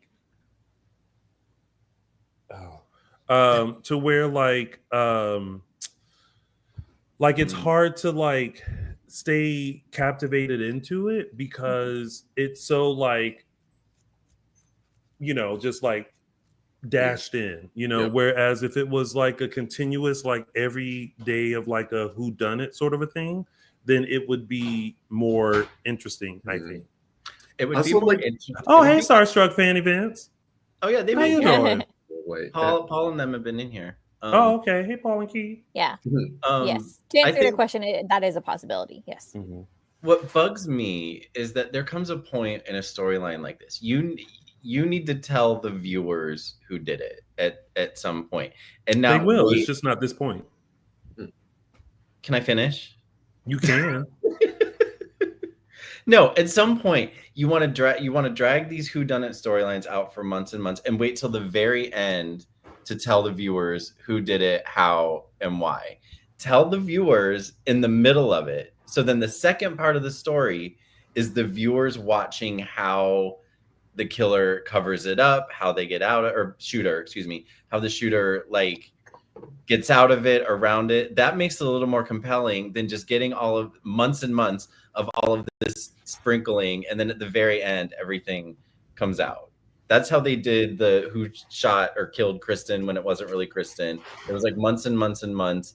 The ending was just ridiculous, and it was like I could have done without that whole story. Well, it's kind of like Who Shot Charlie, right? Like it was a fun whodunit, right? And then when it was Jan, we were like, yeah, that was a little weird. So first, when you start these stories, make it somebody that the viewers are gonna be like interested in it being, like, you know what I mean? Like, don't make it don't make it a disappointment, but like give us a little satisfaction while it's unfolding. I also think it's a little bit of commentary, also just on the characters, the fact that it was EJ who shot and no one really cares. Do you know what I mean? Like, I think if it were, if Stephanie were shot, I think there'd be more of a like ground swelling to find out who did it. But honestly, outside of like the Johnny stuff, no one's really wondering who shot EJ. It's like, oh, he got shot. Like, oh, oops. Sorry. Well, it's interesting that you say that because no one's worried. Because EJ thought it was Johnny, he himself did not care to join in on the investigation. Now I'm wondering, knowing that Johnny didn't shoot him, is he gonna go full force into finding out who did, or is it just a matter of exonerating Johnny? But it's also a matter of when is EJ going to remember? Yeah. Because is it going to be EJ that's going to solve his own thing, or is it like how it just makes it more interesting to see the investigation happen and not this sparsing. So I hope this storyline kind of picks up now that EJ knows that like, oh yeah, like it wasn't him, but now who was it? And now it kind of starts the ball rolling a little more rather than us being like, you know, okay, we're gonna stick on Johnny for a little while, but now can we move on to someone else? Mhm. I still keep remembering in the moments before the shooting, EJ was drinking a drink. And Yes. he was talking to himself about how he won or he wins. Uh-huh. What was that about? I don't know. I think there was a point to it. We don't know it, and it was also done by the previous writing regime, so it may have gotten completely trashed and forgotten about. Yeah. But I keep remembering that too. I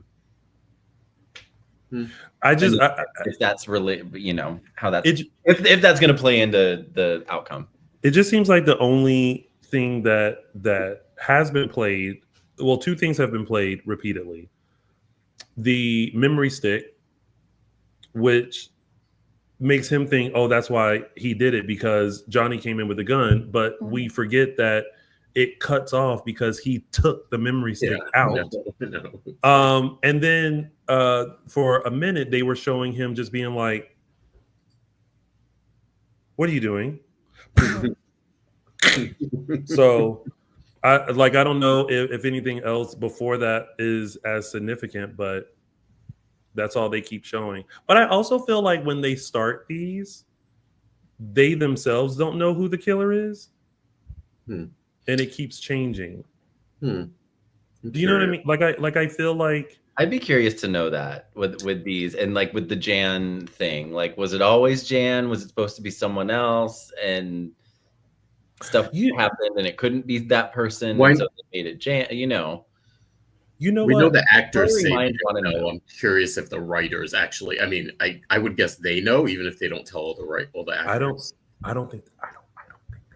Well, and again, the previous regime that started this story could have had an entirely different outcome in mind that the new regime could have retooled or scrapped completely. And, you know, I mean, judging by what we know with like Charlie's whodunit, because people kept saying like, oh, that changed so many different times as far as, and no one knew who it was until it was like, oh, okay. So I feel like it'll be surprising to know if the writers initially started off with like, okay, this is the person who did it, or if they're just kind of like, see how it plays out. Like it could be this, but I feel like this is why I wish they filmed closer, because then they could always just kind of play with it more. You know, I'm so tired of hearing people complain how far ahead they tape. Like, it's just how they have to tape to stay on the air. It is what it is. It's not going to change.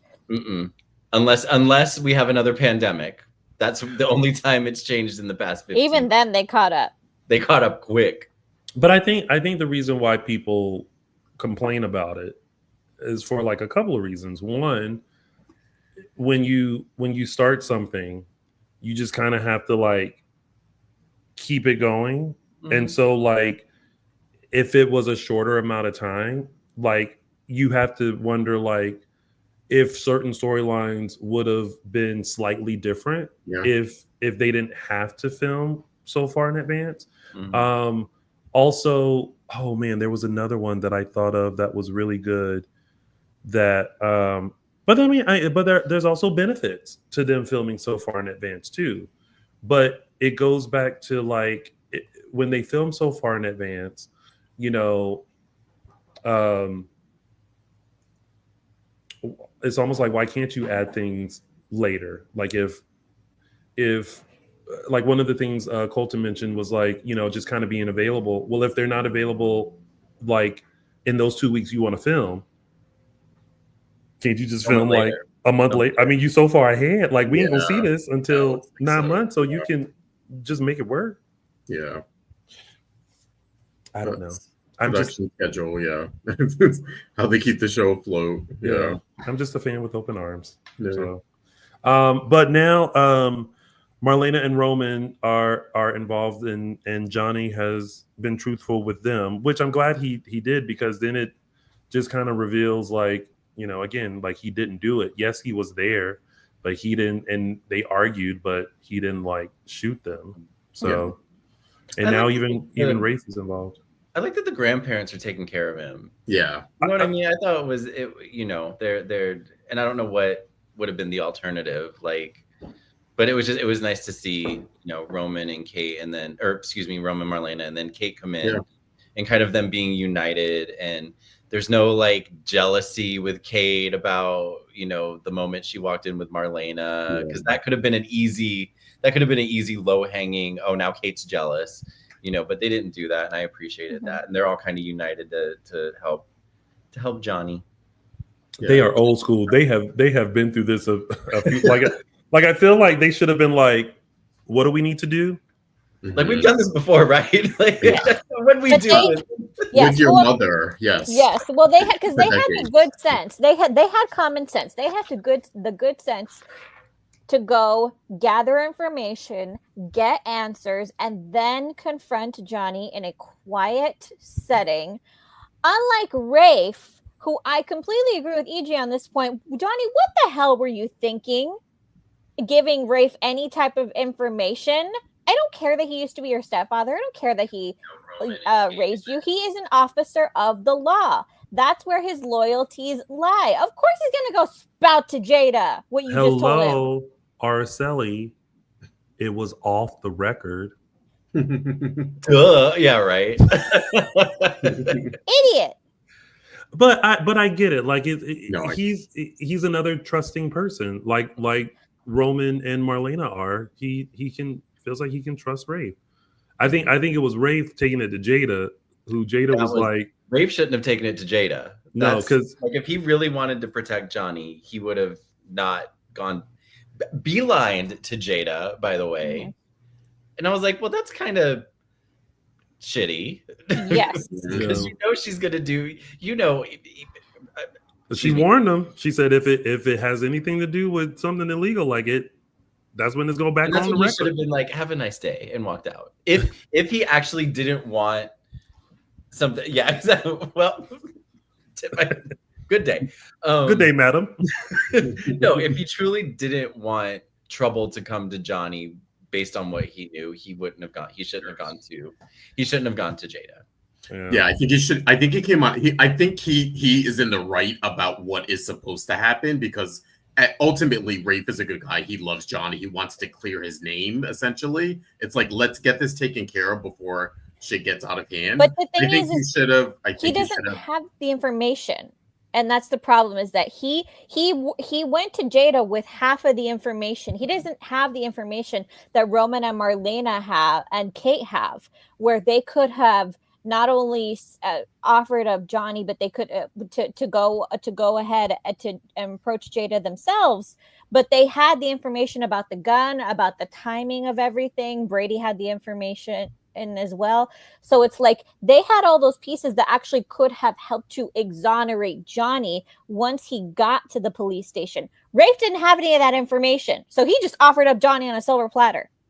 That's what I think Johnny, what he should have done was convince Johnny to go in with him and explain everything. That would have been the good thing to do, not call Jada and sort of wash his hands of it, or the other thing that bothered me is, okay, when Jada came and put Johnny under arrest for the attempted murder, I was like, okay, so not only is she called Belle the DA, and the DA was the one that okayed that to happen. So Belle, Johnny's aunt, yes, okayed Jada going and arresting him for attempted murder on the half-assed information, like you said, Araceli, that Rafe had.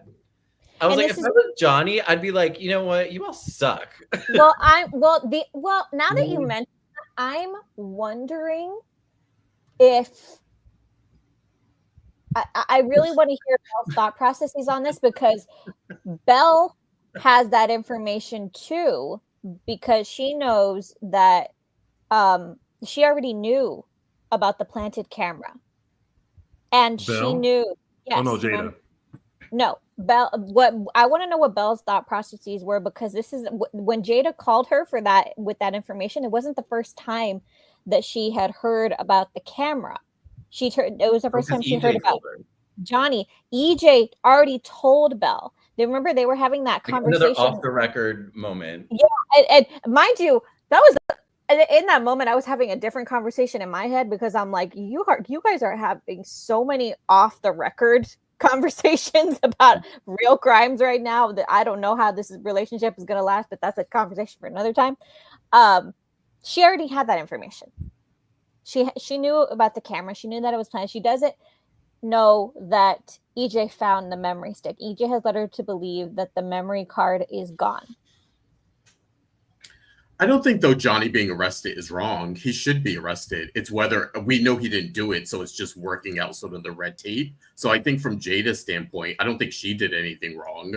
I mean, he's a suspect. She can't wait around to say, "Oh, there may be evidence coming from." She doesn't know. I feel like they should have waited for more solid evidence before just straight up arrest. Bring him in for questioning, maybe. That part, yes. But like, yeah.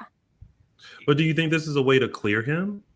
Yeah, I don't think she. That's It what I'm assuming. It's if Marlena depends on who gives what information. That's the problem right now because everybody believes that certain pieces of information could exonerate Johnny, when really the fact of the matter is, I don't think anything can exonerate Johnny at this point because the memory stick that EJ has does not show whether or not Johnny pulled the trigger. He got it out and it cuts off just as Johnny's walking in the room with a gun. So that does not exonerate Johnny. The gun that Roman found, he cleaned it. Remember, he said that he had cleaned the gun. And they don't have, and presumably they don't have the bullet. But there was a bullet missing. There was, I don't know if it was the bullet missing or something. I think we did get information, something about like the bullet was degraded or something. Something happened where they can't run a forensics test on the slug that came out of EJ. So that doesn't exonerate him either. Truly, unfortunately, the only thing that is going to exonerate Johnny is if EJ remembers who did pull the trigger. Well, maybe we're full steam ahead now that Johnny's been arrested. Yeah. Or in the words of Michael Mattis. What? That's what you did a little while ago. You were saying something and then you were just like, whatever. Beautiful gowns. Beautiful. Yeah. I probably lost my train of thought and was like, yeah. Which is a shame too, because I really think that it's a shame that he lost his train of thought. No, it's a shame that, Johnny now has to deal with this, because I do feel this is the first time, and I don't know how long, that I felt like Johnny was actually starting to find his footing, both professionally and personally. You know who's gonna be affected? You know who's gonna get the phone call and be like, "God damn, Chanel." Yeah. She could walk in there and be like, I knew it. Well, that's why Paul and Andrew didn't get a 2-layer cake, because I've been stressing about you. Well, he was arrested right in front of her bakery, so she's gonna know pretty quick. Oh my gosh. I hope on Monday, like, I just for some reason want to see this play out. Like, you just see Chanel, like they do the camera in such a way that Chanel's like looking through the window, like, what's going and then on she outside? comes out like with the apron, like, what's happening? Johnny, what did you do? Like, very that. I'm sure. Yeah. No, if I were Chanel and she had been through everything with Johnny this past year, and now he gets arrested for attempted murder, like, I don't know how I would react as a spouse in that situation. Yeah, because he still kept it from her even after she asked him. Like, we know he didn't shoot EJ, but that was his opportunity to come clean with her and say, I did show up there with the gun. I didn't do anything, but yeah, he's basically still keeping that from her. Yep. Yeah. I was also kind of like, okay, you made up with EJ very quickly. Like, this whole time you just been upset. So upset that you almost shot him. And now everything is fine. I mean, but it was interesting where that came from, that he looked at EJ like that, the realization that Johnny had that EJ this whole time thought that it was Johnny and was keeping his mouth shut. Yeah. Mhm. I think that really did it for him. That really, I think he was trying to let go of some of that anger already, and the realization that his dad loves him that much that he believed his own son shot him and was like, we're good. Mm-hmm. I think also we've just been seeing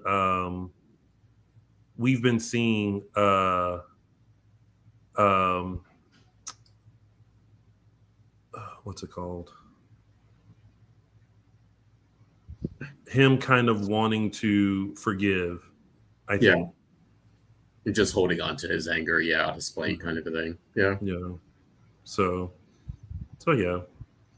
All right. Well, that's it for that storyline, right? Yeah. Oh, I will I'll point out one point though. If Johnny somehow gets back to work at Gabby Chic, you can't do the same trends 2 years in a row in marketing. Cowboy Carter worked for last year because we were deep in the throes of Beyonce's concert. It's not going to work a second year. Again, it's just my 2 cents. Unless you're going to actually tie Beyonce herself to it. In Salem world, it can work 2 years in a row. It'll be the most successful thing, and we'll just have to go with it.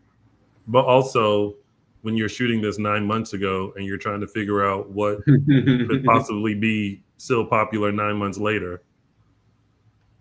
Mm-hmm. I'm actually surprised people bring up, this is like the second production that's brought up Beyonce. And I'm like, now listen, I'm not opposed to it, but I'm also like,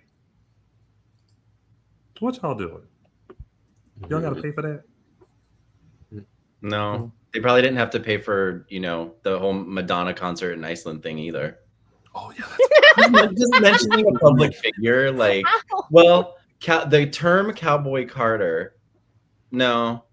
Probably not. If they didn't have to pay or if they didn't get sued about using a character name from another production, Sloane Peterson, which was from a very popular 1980s movie, Ferris Bueller's Day Off. Mm-hmm. If they didn't get in trouble or have to pay for that, because I feel like in a film or production's copyright, character names are included. Like characters are included. So I don't know. Also, it's Days of Our Lives on Peacock. Like visibility is probably, if a lawyer got a hold of it, they'd probably just be like, let him have it. Well, also, I kind of secretly want to see this photo shoot. The Cowboy Carter, the Titan Demira Cowboy Carter, just Cowboy Carter. Gabby on a horse. Look at that horse. Look at that horse. All right, let's move on to, because we have a lot to cover, plus a special announcement later on coming today. This show is very jam-packed, and I don't think we're halfway through it. Yeah. So let's go through with us, guys. The Kyriakis truce. I'm going to say this, and I've kind of been saying it, and I'm usually a fan of With Open Arms. I just don't like how they're writing Xander. And I especially don't like how Xander and Sarah are at the moment. It's like there's no love at all. Mm-hmm. And I'm just like, I'm like, what is happening?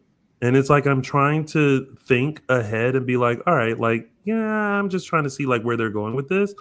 But I can't. And the more I watch it, the more I'm like, y'all have made Xander suddenly so diabolical that after making him so lovable, it's kind of hard to think oh, we're here again. Mm-hmm. I mean, I think the majority of fans agree with you, Tony, to be sure. But I come at it from a perspective of, if the problems come out of nowhere, then I will protest.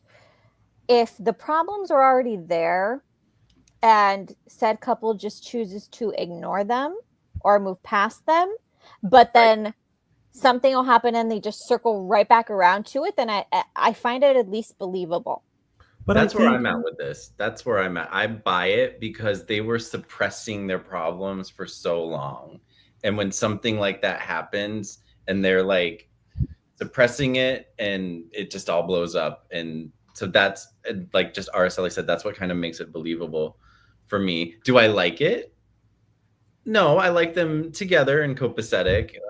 It's entertaining to watch them fight with each other, definitely, because the scenes are really strong. But, the shade is real. The shade is real. It's disappointing that they, broke them up for a little bit, but hopefully I'm hoping they eventually find a way to accept one another. It just looks kind of bleak right now. Yeah. I think the like reveal is like 0 to 60, but I think they've laid the groundwork that this couple has sort of underlying issues that were eventually going to come up. It's just, I think the way they came up was very fast, I think, in Stark, but I think they laid the groundwork from it for the past year. But I just feel like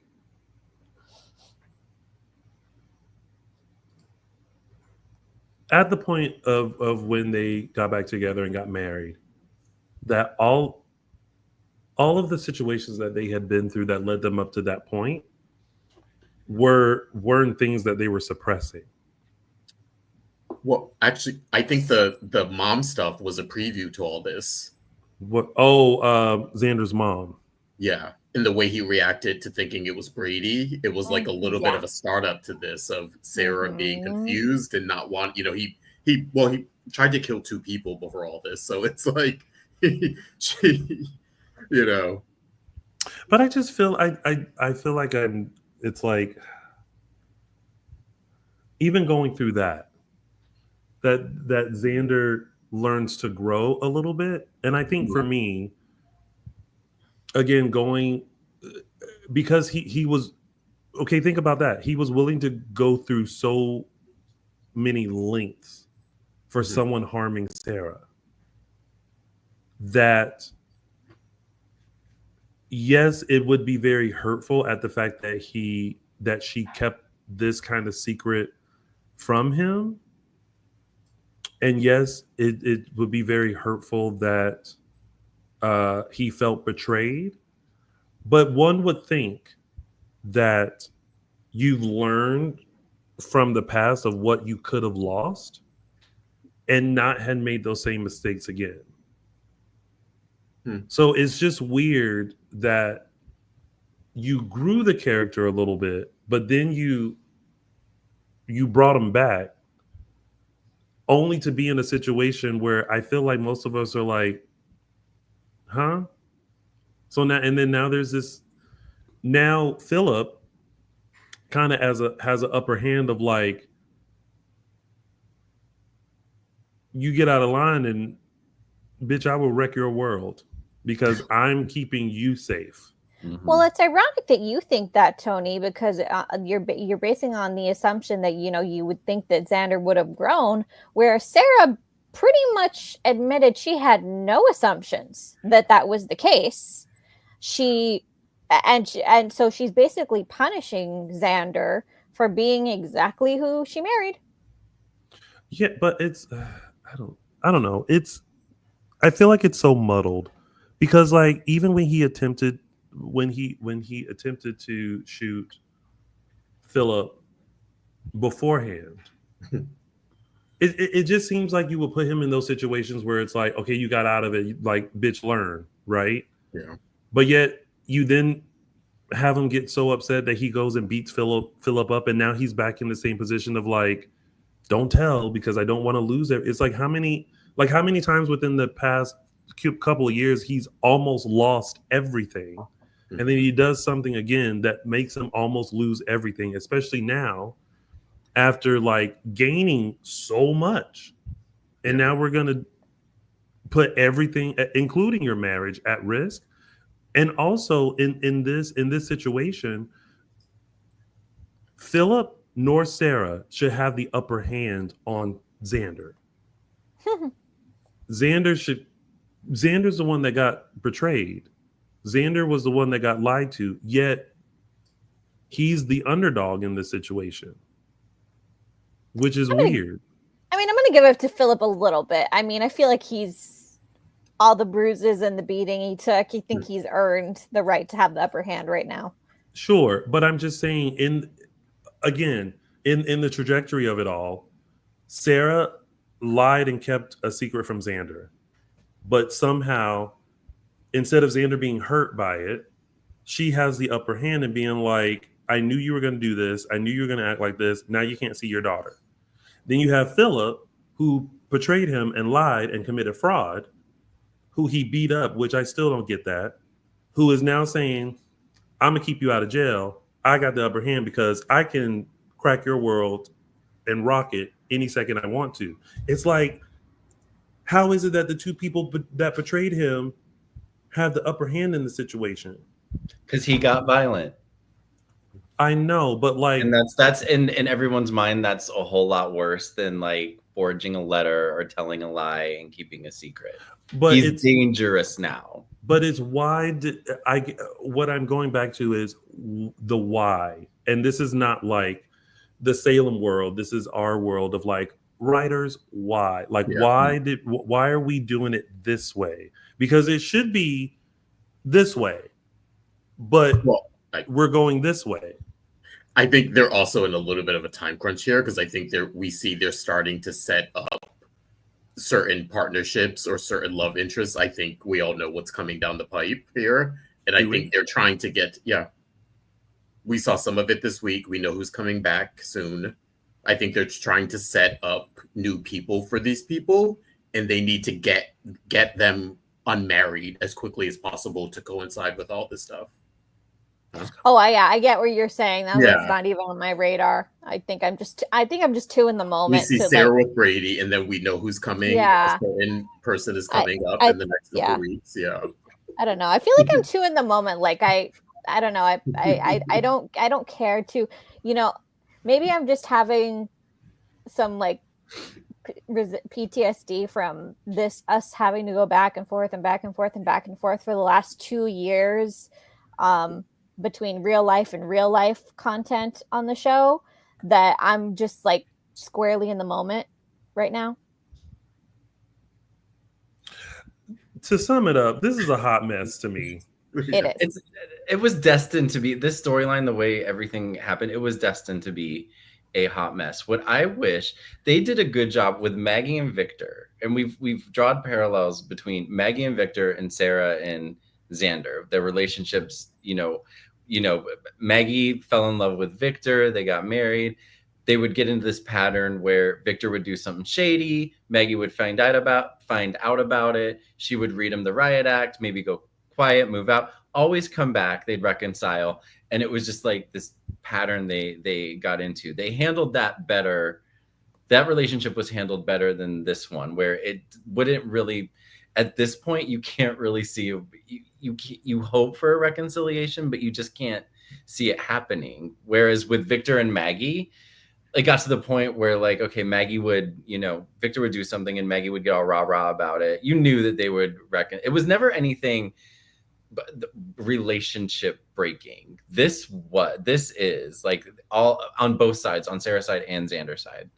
It's just, and so I wish there was a hope for a reconciliation. Right now, there's just not. But it's different now. It's not that you can't draw the same parallels anymore.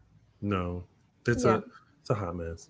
Yeah. I will say the text that I got, because I always get a super random text from my aunt about what's going on every week, and the random text this week was, "Why is Victoria blonde?" That was her big complaint. I did do a double take when they showed it. And I had to explain to her, because that's the kid they got. Yeah, I was like, oh, blonde. Okay.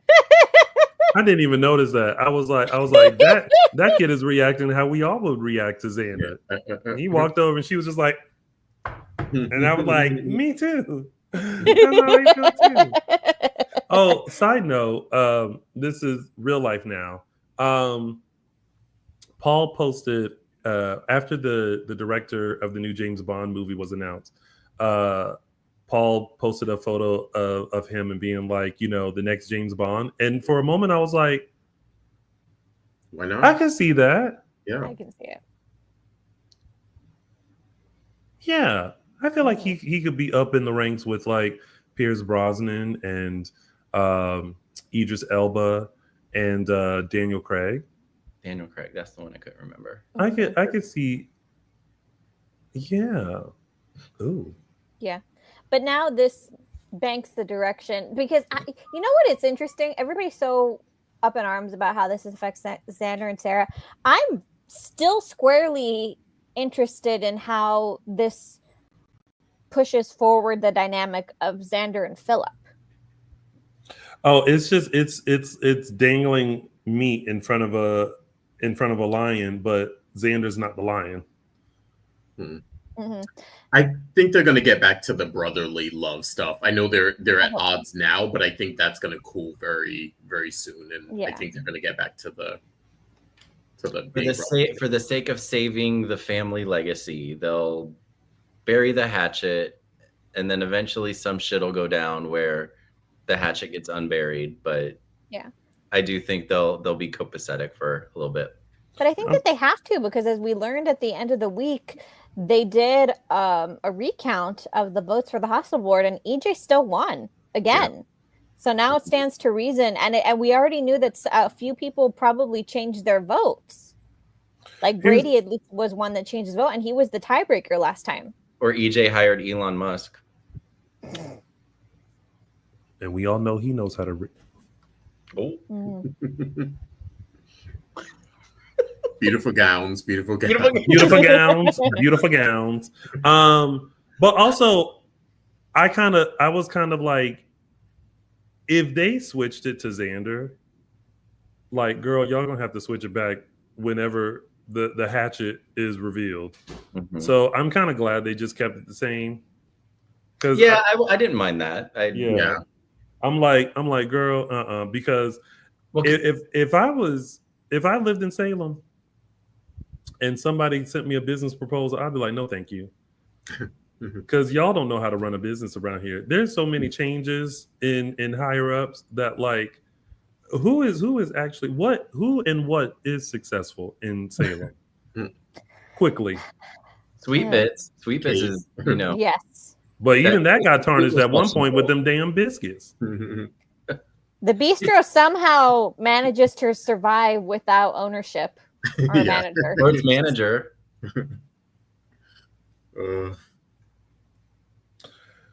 All right. Well, that was that.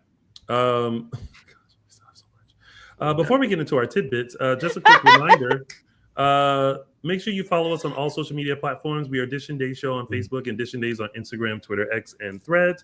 Also, make sure you subscribe to our YouTube channel. And while you're there, if you want to join our exclusive members only page, make sure you hit the join button on our YouTube channel. Also, make sure you find us on your favorite podcast station. We're on Apple Podcasts, Spotify, and iHeartRadio. And also make sure you show some love to JLJ Media, James Law Jr. on YouTube and wherever podcasts can be found. And now, everyone, someone said tidbits, my favorite part. Well, here's your favorite part, Cherie R. It's tidbits. And we're going to go in the first tidbits with, this should be partners, ? So now Kat is part of the ISA. I like it. He's a great analyst. Yeah. I'm okay with it. It fills in the backstory. It doesn't counteract anything we already know. It just sort of fills in who she is. It's a, what do they call it? Like a rewrite, retcon that's not like really what it makes sense is what I feel like it's not really retcon because we didn't know anything different. It's not like they told us she was a school teacher, you know what I mean? And now they're saying she's an ISA agent. We just never knew. Yeah. And another reason I'm okay with this is because I'm okay with letting Kat and Chad go at this point. Yeah. Because you had your chance. They still have great chemistry, but the fact that she's been on the canvas for a year, we've had months and months of great chemistry, and not a nothing has happened since. I'm okay with letting them go at this point. It's too late in my book. Unless you're literally gonna have them have combustible, off the charts, I can't take this anymore sex, which is another angle to go, and I'm totally okay with it. But unless you're gonna do that at this point, the slow burn is dead. Yeah, it's a good way to and also it does explain the Clyde connection through it. So it's like, okay, I get it. Yeah, that gives her something. So wait, okay, so what confused me, and maybe I just don't know ISA FBI workings. So Rafe was supposed to be working for the FBI. He is. He is working for the. It's a joint project. Interagency task force is what they call it. Yeah. Okay. That was my disconnect. I was like, but wait, he was with FBI, and then I just kind of reconciled. I'm like, they probably work together. Yeah. What'd you call it? Interagency task force. Yeah. Okay. And they're looking to find out how EJ got the financing to buy the hospital. Yes. Yeah. That's their goal. Yes, because they know that the money didn't come from Demera. Okay. And they also seem to be playing up, which is something that is from way back then, that they're bringing up this idea, and we'll talk about it later in another tidbit, that Demera has always been crooked, which is really how the story Demera started way back then. Demera was never really a legitimate company. It wasn't really until they started doing the EJ Chad stuff and grooming them to be CEO that they wanted to make it sort of a legitimate company. But before that, it very much was a front for Stefano to launder money and, a front for the mob and all that kind of stuff. So even it still didn't make sense that Vivian wanted to use the company for drugs. Yeah, drug smuggling. Despite the history, that still didn't make sense. So yeah. I'm buying it. Let's see I'm willing to see where they go with it. It's an intriguing development, especially we like Annalyn McCord, and we've always said we wanted them to give her a vehicle to remain on the show and give her better content and better something better to do than to like everyone mentions, other than spilling mustard on Chad, and then them playing blue balls with each other.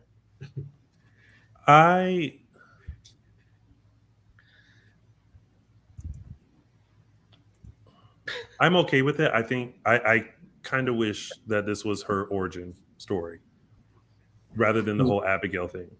I think that's where I'm like, I feel like there was something great with the whole Abigail thing, and then when Abigail happened, it was kind of like, okay, now it's almost like, well, what are they going to do with her now? And then for months we just watched her Chan. Yeah. And then now all of a sudden it's director, and now I feel like there's more of an interest in her, and I just kind of wish this started before. Totally. Yeah. There's a part of me that feels like either one can be successful. There's a part of me that kind of wishes she was Abigail, and then there's a part of me that's like, okay, since she's not, I'm cool with the ISA thing. Yeah. I'm actually posting on our Instagram at the moment. Would you rather Kat Green be an ISA agent or Abigail? And see what people say.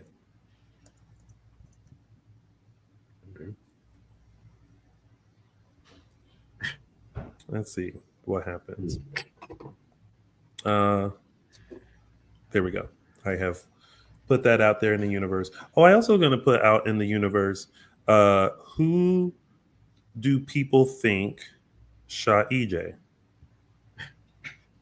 Because it's time to hear other people's guesses as well, rather than our own.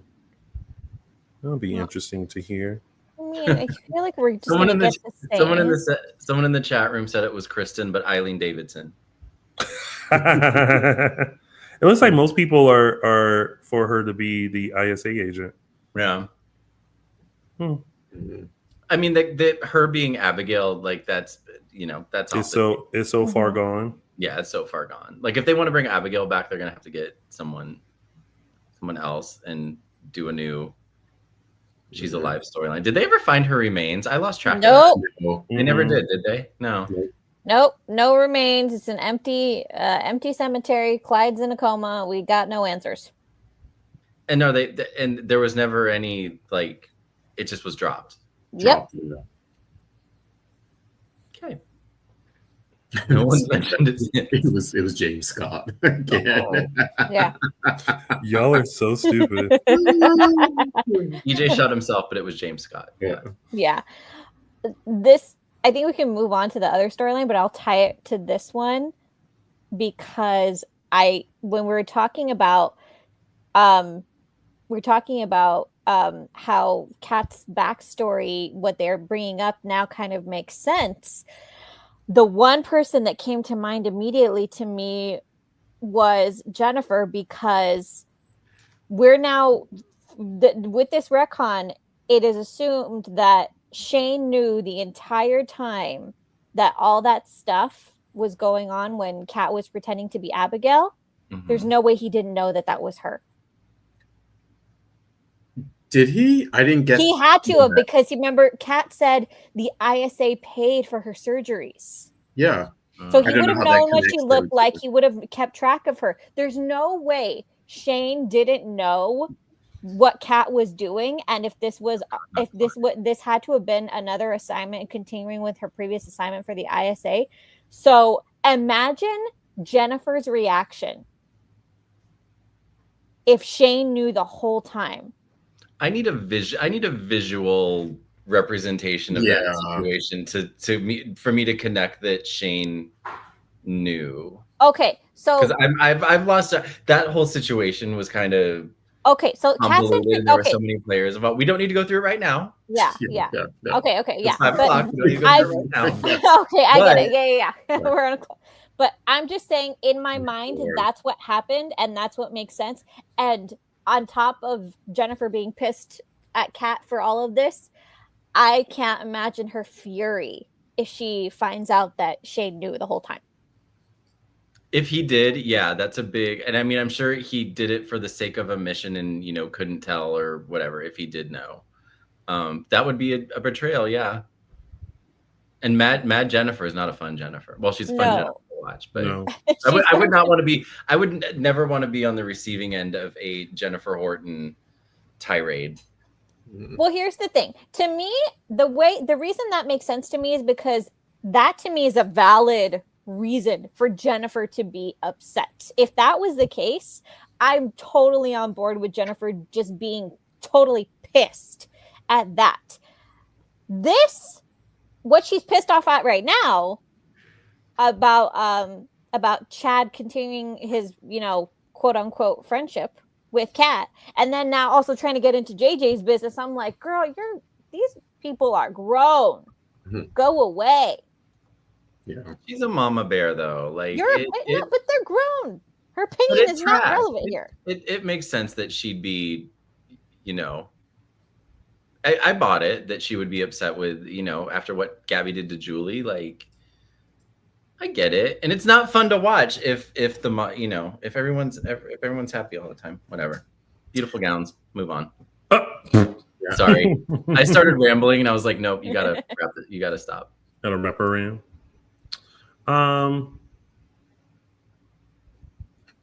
Well, moving on. Mm-hmm. Are we to the meddling mother-in-law?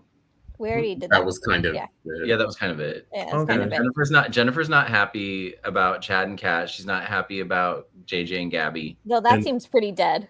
And Thomas spilled the tea about JJ and Gabby. That's right. They're playing Uno or whatever. This kid's a gossip. They're playing Monopoly. Oh, that's right. Yeah. Yeah. Remember, he keeps beating them. He wiped Grandma Jennifer off the map. Nice. Oh, I got some $5 left. Yeah. All right. Well, let's move on to some old friends, shall we? Chad and Gabby. Gabby is long overdue. Gabby was like, "Baby, listen, I need to save Gabby Sheet. You need to get it together, Chad. You need to get back on board, honey." I have to say, I was always more of a Chad Gabby fan than Chad Abigail. So I liked this. I feel like it's been a long time coming. They find these two kind of bury the hatchet. There's been enough water under the bridge with these two over the years where they can coexist. They can start to be a little bit friendly. I'm not looking for a romance. We'll see if that's the direction the new writers are going in. But I just like seeing them two together in like not being at each other's throat for stuff that happened 10, 15 years ago. It's like, okay, we're both in a different place now. Let's move forward.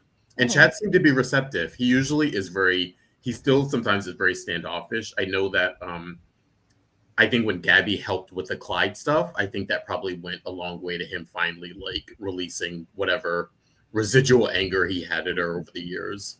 So. Yeah. And then the one and only Mr. Tony DiMera is finally home, and not a moment too soon. It could have been sooner. It could have been a lot sooner. It's could have a lot sooner. But I'm so grateful. His face comes on the screen, and I'm like, he's home. Yeah. Yes. Yeah. Especially, and I'm glad that he's immediately Tony is in like. He's got his hand in like 3 different things. He's on track to like looking at his brothers like, so neither one of you cares about the company? Okay. And then he's also got his hand in, EJ brought him up to speed on the Johnny stuff right away. And then he's also dropped that little tidbit of, have you heard from Stefan? Because I haven't. And we dropped by and we thought we would see him and we didn't. And so he's immediately like plugged in. And I think was it only one episode that he was in this week? Mm-hmm. Yeah. Only one episode, and already it's like boom, boom, boom.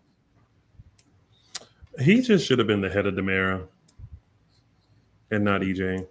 Mm-hmm. Well, speaking of successes, let's move on to this best-selling One Stormy Night. Just get the book out already. Like everybody likes it. Mm-hmm. Do it under a pseudo name, and then she's like, "Are you sure no one's gonna know?" Well, at this point, y'all done told too many people. Mm-hmm. The line of the week, that I hope comes to fruition at some point on screen was like, "What if my mom's read this?" She has. Read it. I hope she cleaned that book when she took it back after they took it when she took it back to the hospital. I hope she took a Lysol pad or whatever. She had that book in bed while they were. Who did? Kayla? Yes, it was. Well, that's why her Sutra right in front of them. That's why her and Steve did it twice. That's what I'm saying. Then she took it back to the hospital for someone to find, and it's like this how-to guide is just making its way all around the hospital.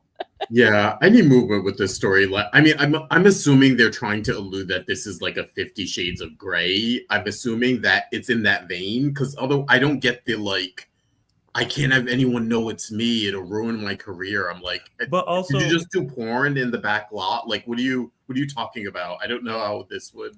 Well, the other key thing is what she told Jada, which was some of it is kind of true, but also exaggerated. Yeah. So like, imagine Justin Lee Hareld. Yeah. People reading your nasty thoughts and things that you've done as you sauntered through these streets. Yes. Would you want your name on a book titled "These Sauntered Streets" by Justin Lee Hareld? Sign me up. Look, they're pseudonyms for a reason. Okay. If she really wants to, she can have a pseudonym. There's no need to be ashamed of it. Like, there's books. I know everybody brings up 50 Shades of Grey, but there's a ton of content out there. There's a ton of movies and TV shows right now being made on the books. Go and read some of these books sometimes. Just read the books. So, Araceli, there is a huge market. Same question. If everybody knew about your little nasty thoughts, entitled "My Virgin Ears: Tell Tales of Lustful Thoughts" by Araceli Aviles.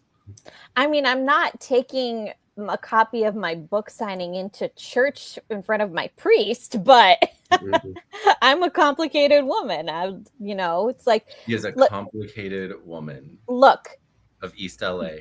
Grown people can have grown thoughts, and the only part of this that she should be a tiny, teensy bitsy bit embarrassed about is her parents having her novel in their bed.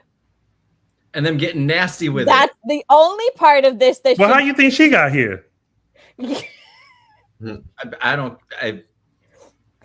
not in the bit. Let's put it this way: she's not in the business of trying to teach her parents new tricks.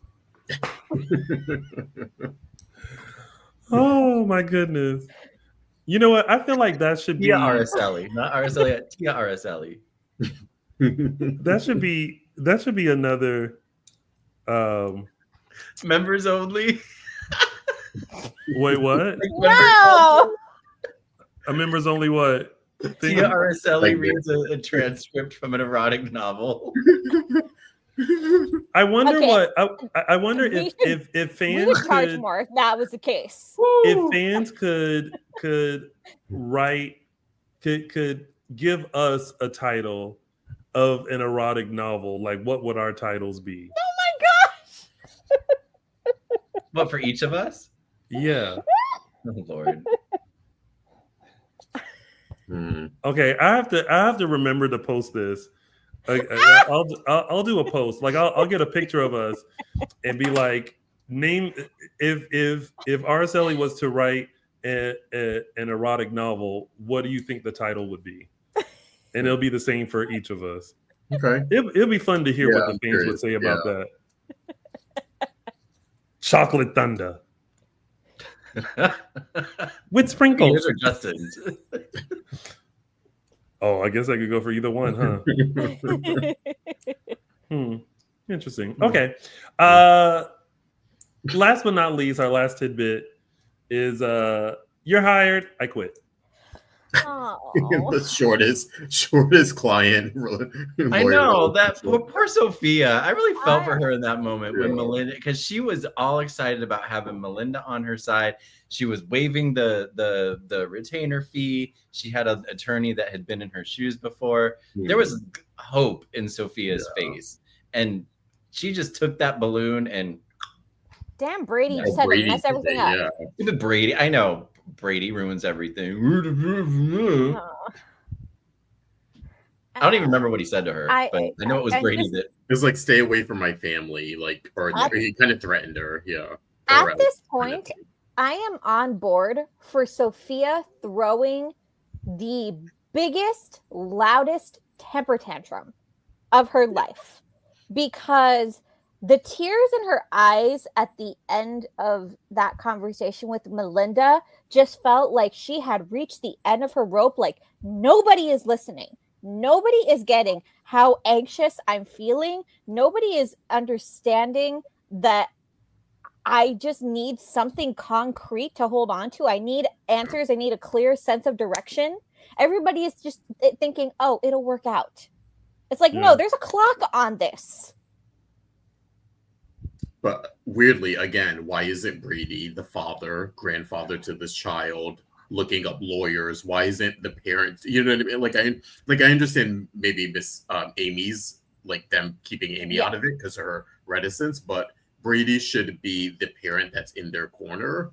And if he's angry enough to sort of threaten Melinda, he should be. Yeah, if he wants, he should be angry enough to get them a lawyer and help them. Yeah, he wants to get his fingers in the pot and, like, you know, dictate what's going to happen, what's not going to happen. But he's not doing anything to actually help. Yeah.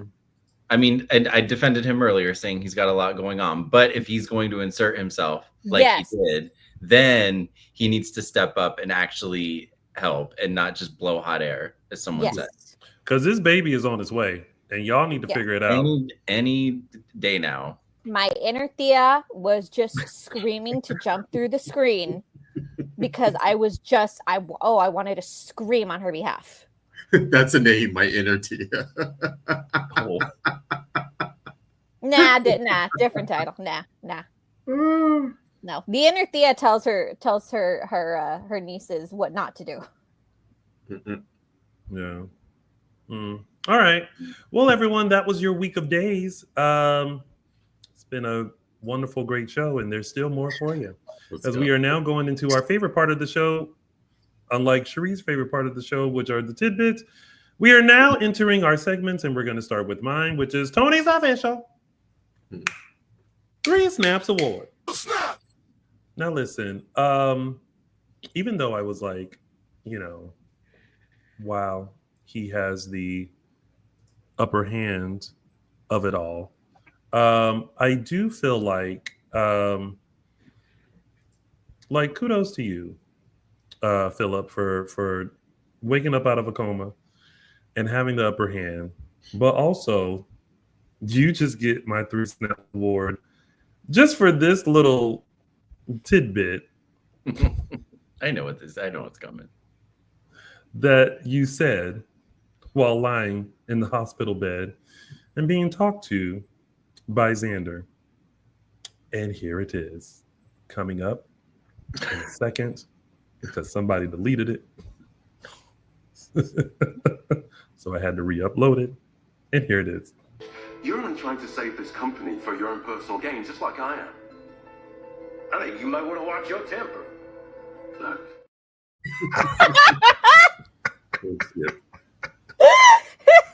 So while all of us are watching our temper, I'll be giving Philip Kiriakis, John Paul Lavoisier, the official 3 Snaps Award. And Michael Mattis. You're only trying to save this company for your own personal gain, just like I am.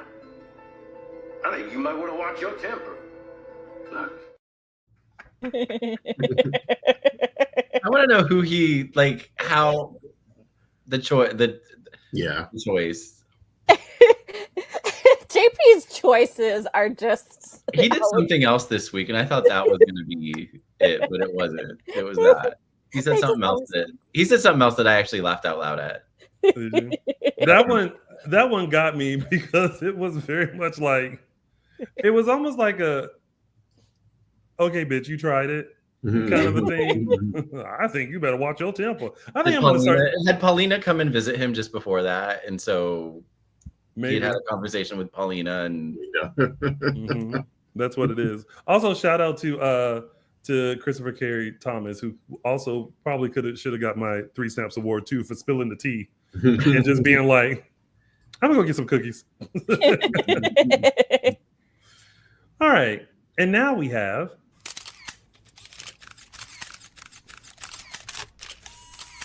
Caption That. All right, this Caption That photo comes courtesy of Gabby, and happy 1-year anniversary, Sherry Jimenez. Happy on-screen year. She's actually been playing Gabby for almost 5 2 years now. Yeah. LOL. Anyway, this week's Caption That goes to @LadyLikes on Instagram, throwing it back to a conversation we had. What do you mean you've never had a tamale? Hilarious. I love it. I feel like she definitely with that caption, this was Araceli's face.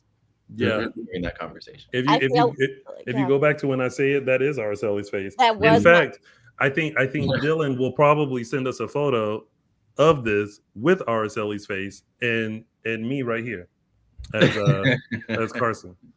Support your local vendors. Support the man on the corner. Mm-hmm.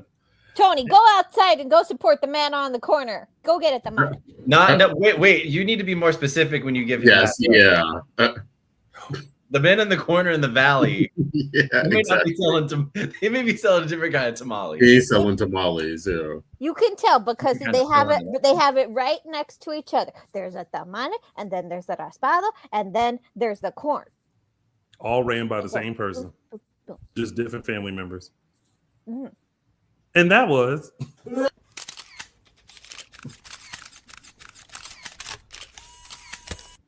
Dishin Days. And now let's go back in time, y'all, to Those were the days. All right, everyone, take you back to June 25th, 2010, when Salem in the audience said goodbye to Alice Horton. This was, saying goodbye to Alice Horton, Francis Reed, who actually passed away, I believe, February of the same year. And then they had the on-screen death of Alice Horton here back in June. But yeah, for those who remember, this actually ignited a little bit of an umbrella plot. If you guys remember, it sort of filled in bit of EJ's backstory. It revealed Hope and John married. It revealed an alliance she had with Stefano back in the day. So yeah, a lot of good storyline came for this outside of the fact of honoring Francis Reed. And if you remember, go check out Those Were the Days Extended. I do a little bit of a deep dive on Alice Horton, the character, kind of a couple of memorable storylines in sort of being the matriarch of a very kooky, dysfunctional family. So go check that out. Thank you, Justin. And Those were the days. and now it's time for It's a gift. And this week's It's a Gift goes to my returning favorite, Mr. Tony DiMera, and his truly pure expression of WTF, what the fuck just happened here? Yes, I'll say it. Sorry. I can't leave you kids alone, you grown-ass people alone, for 2 years. I can't leave y'all alone. that's very much a 1, 3, 2, 1, 1, 2, 3. What the heck is bothering me? And that was It's a gift. And now it is time for a little bit of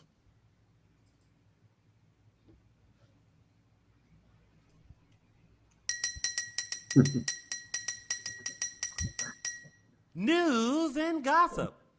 And just a quick little entry here before we move on to something different. We have a little bit of an update for the Day Players Band, as we always ask you to sort of provide us with either pictures or footage if you go to any one of these fan events. And we want to thank one of our favorite members, Mr. Manny B, for supplying us with some pics and some footage of the latest Day Players Band concert. I think this was the one in San Diego he went to. So yeah. Some pics here of the Day Players Band on stage. And then I think, is there a video? Yeah, there's a video. Give me 1 sec. Okay. Did Michael Mattis delete it again? No, I forgot to put these in because we're not supposed to have all the media in when we have guests on, so that I'll explain after the show. Yeah. Okay. Yeah. But here's wait. So yeah. Yeah, so this is their San Diego show. Yeah. Where was Brandon out there? Brandon. Oh, so Brandon was not, because one of his kids ended up in the hospital. Oh. So he had to stay back. Manny, who is pictured here, gave us that tidbit that's where Brandon was. But here is a little sneak peek at what you might have missed.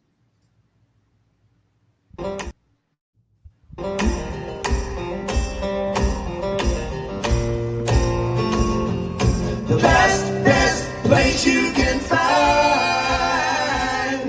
where God reached down and blessed the ground and then stretched out the sky, where dreams and eagles fly. If you're down with the dirt road, riverbank, honey, come on up to Big Sky Country. Best place you. Yes. Big thanks to Manny B for sending those in to us. He really took the assignment seriously. So thank you, Manny. We appreciate you. And y'all make sure y'all go catch the Day Players. Y'all make sure y'all go and catch the Day Players. Make sure you visit their website, thedayplayersband.com, to find out where they shall be. All right, you guys. This we didn't announce, but we're announcing it now. the daytime Emmys are not for a while, but as you know, we like to take the time to honor our favorite soap opera with our very own award show. This award show is to recognize the excellence we saw last year on Peacock's Days of Our Lives. So we are excited to announce the official Dishin Days Awards nominees.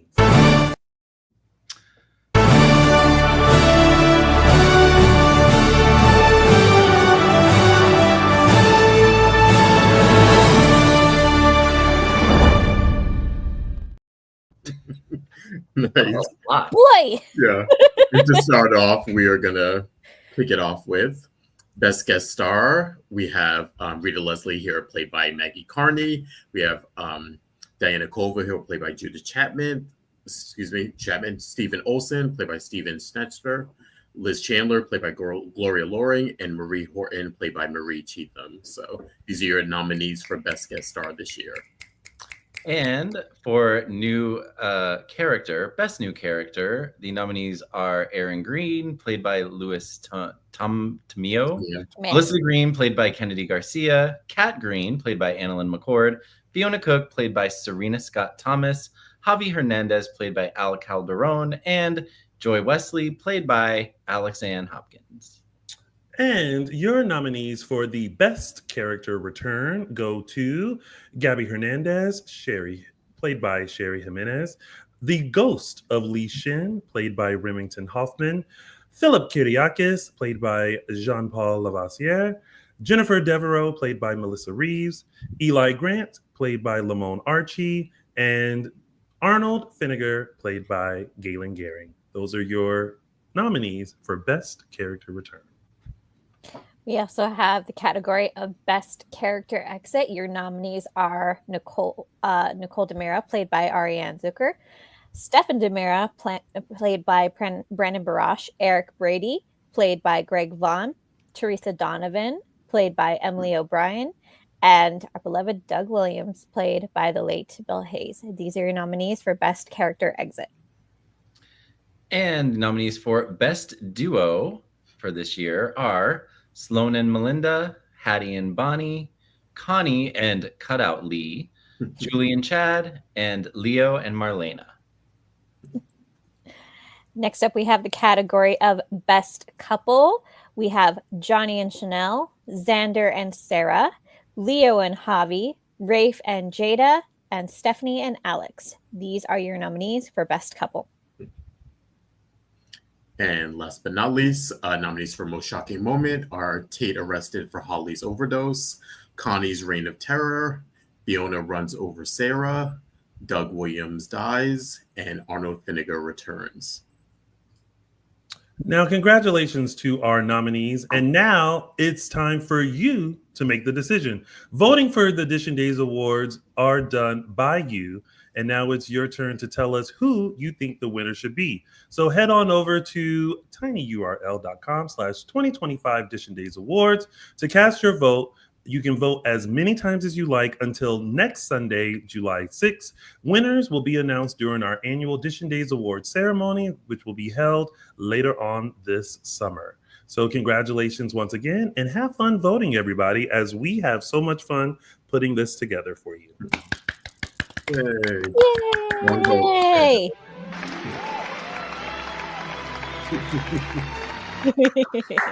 And now, ladies and gentlemen, it is now time to find out what is coming up this week on Peacock's Days of Our Lives. Next week on Days of Our Lives, the truth is out. I'm being arrested for attempted murder. And drama is just the beginning. You're not gonna do anything crazy, right? What's this? A birth. I can't let anybody see you, okay? A betrayal. The way I see it, Johnny has made a deal with the devil. And a book blurring all the lines. Wait, are you the author of One Stormy Night? All new Days of Our Lives, only on Peacock. So much for keeping that a secret. And I think we are going to get the scene of Chanel running out of the bakery. Did you see? Yeah. She was, Yep. her smock on and everything. Whoopsie daisies. Yes. All right, y'all. Thank you so much for tuning in to Dishin Days. Now, next week, we are taking the Sunday off to enjoy the weekend for once. So we will be back in 2 weeks on July 13th. July 13th, to give you a full dish of what happened that week on Peacock's Days of Our Lives. Until then, you guys, make sure you vote for your fellow nominees of the Dishin Days Awards. Again, you can go to tinyurl.com/2025 Dishin Days Awards. Again, vote as many times as you like. Want to give a special thank you to Colton Little and Christopher Sean for joining us earlier to discuss the Paul and Andrew wedding.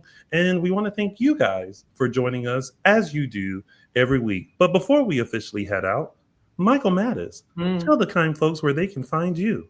You can find me on Instagram and Twitter at MLMattis. And while you're there, make sure you visit his other Instagram. Oh, yeah.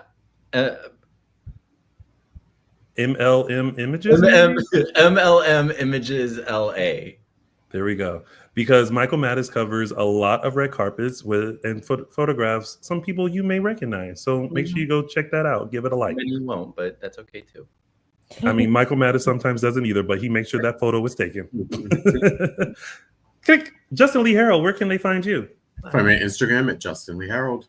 And Araceli Aviles, where can they find you? You can find me on Instagram and Twitter at Tia323 Araceli. And of course, you can find me on all social media platforms at Lounger with Tony, and you can find us at Dishin Days Show on Facebook and Dishin Days on Instagram, Twitter, X, and Threads. Thank you guys so much for tuning in to Dishin Days. We really appreciate all the love and support. We'll see you back here in 2 weeks for another full dish of Peacock's exclusive #1 award-winning hit soap opera, Days of Our Lives. Until then, everyone, enjoy your week, stay safe, and be lovable, acceptable, and respectful. Happy 4th. Happy 4th. Bye. Are we celebrating that? I'll be having drinks. Happy holidays. Happy end of Pride. And yes, and happy Pride, everybody. Be prideful. End of Pride month. End of Pride month. Oh, in the Pride month. No, I think if we're in, they're trying to end it, but end of Pride month, guys. Still raise those flags. Be who you are. Bye, everybody.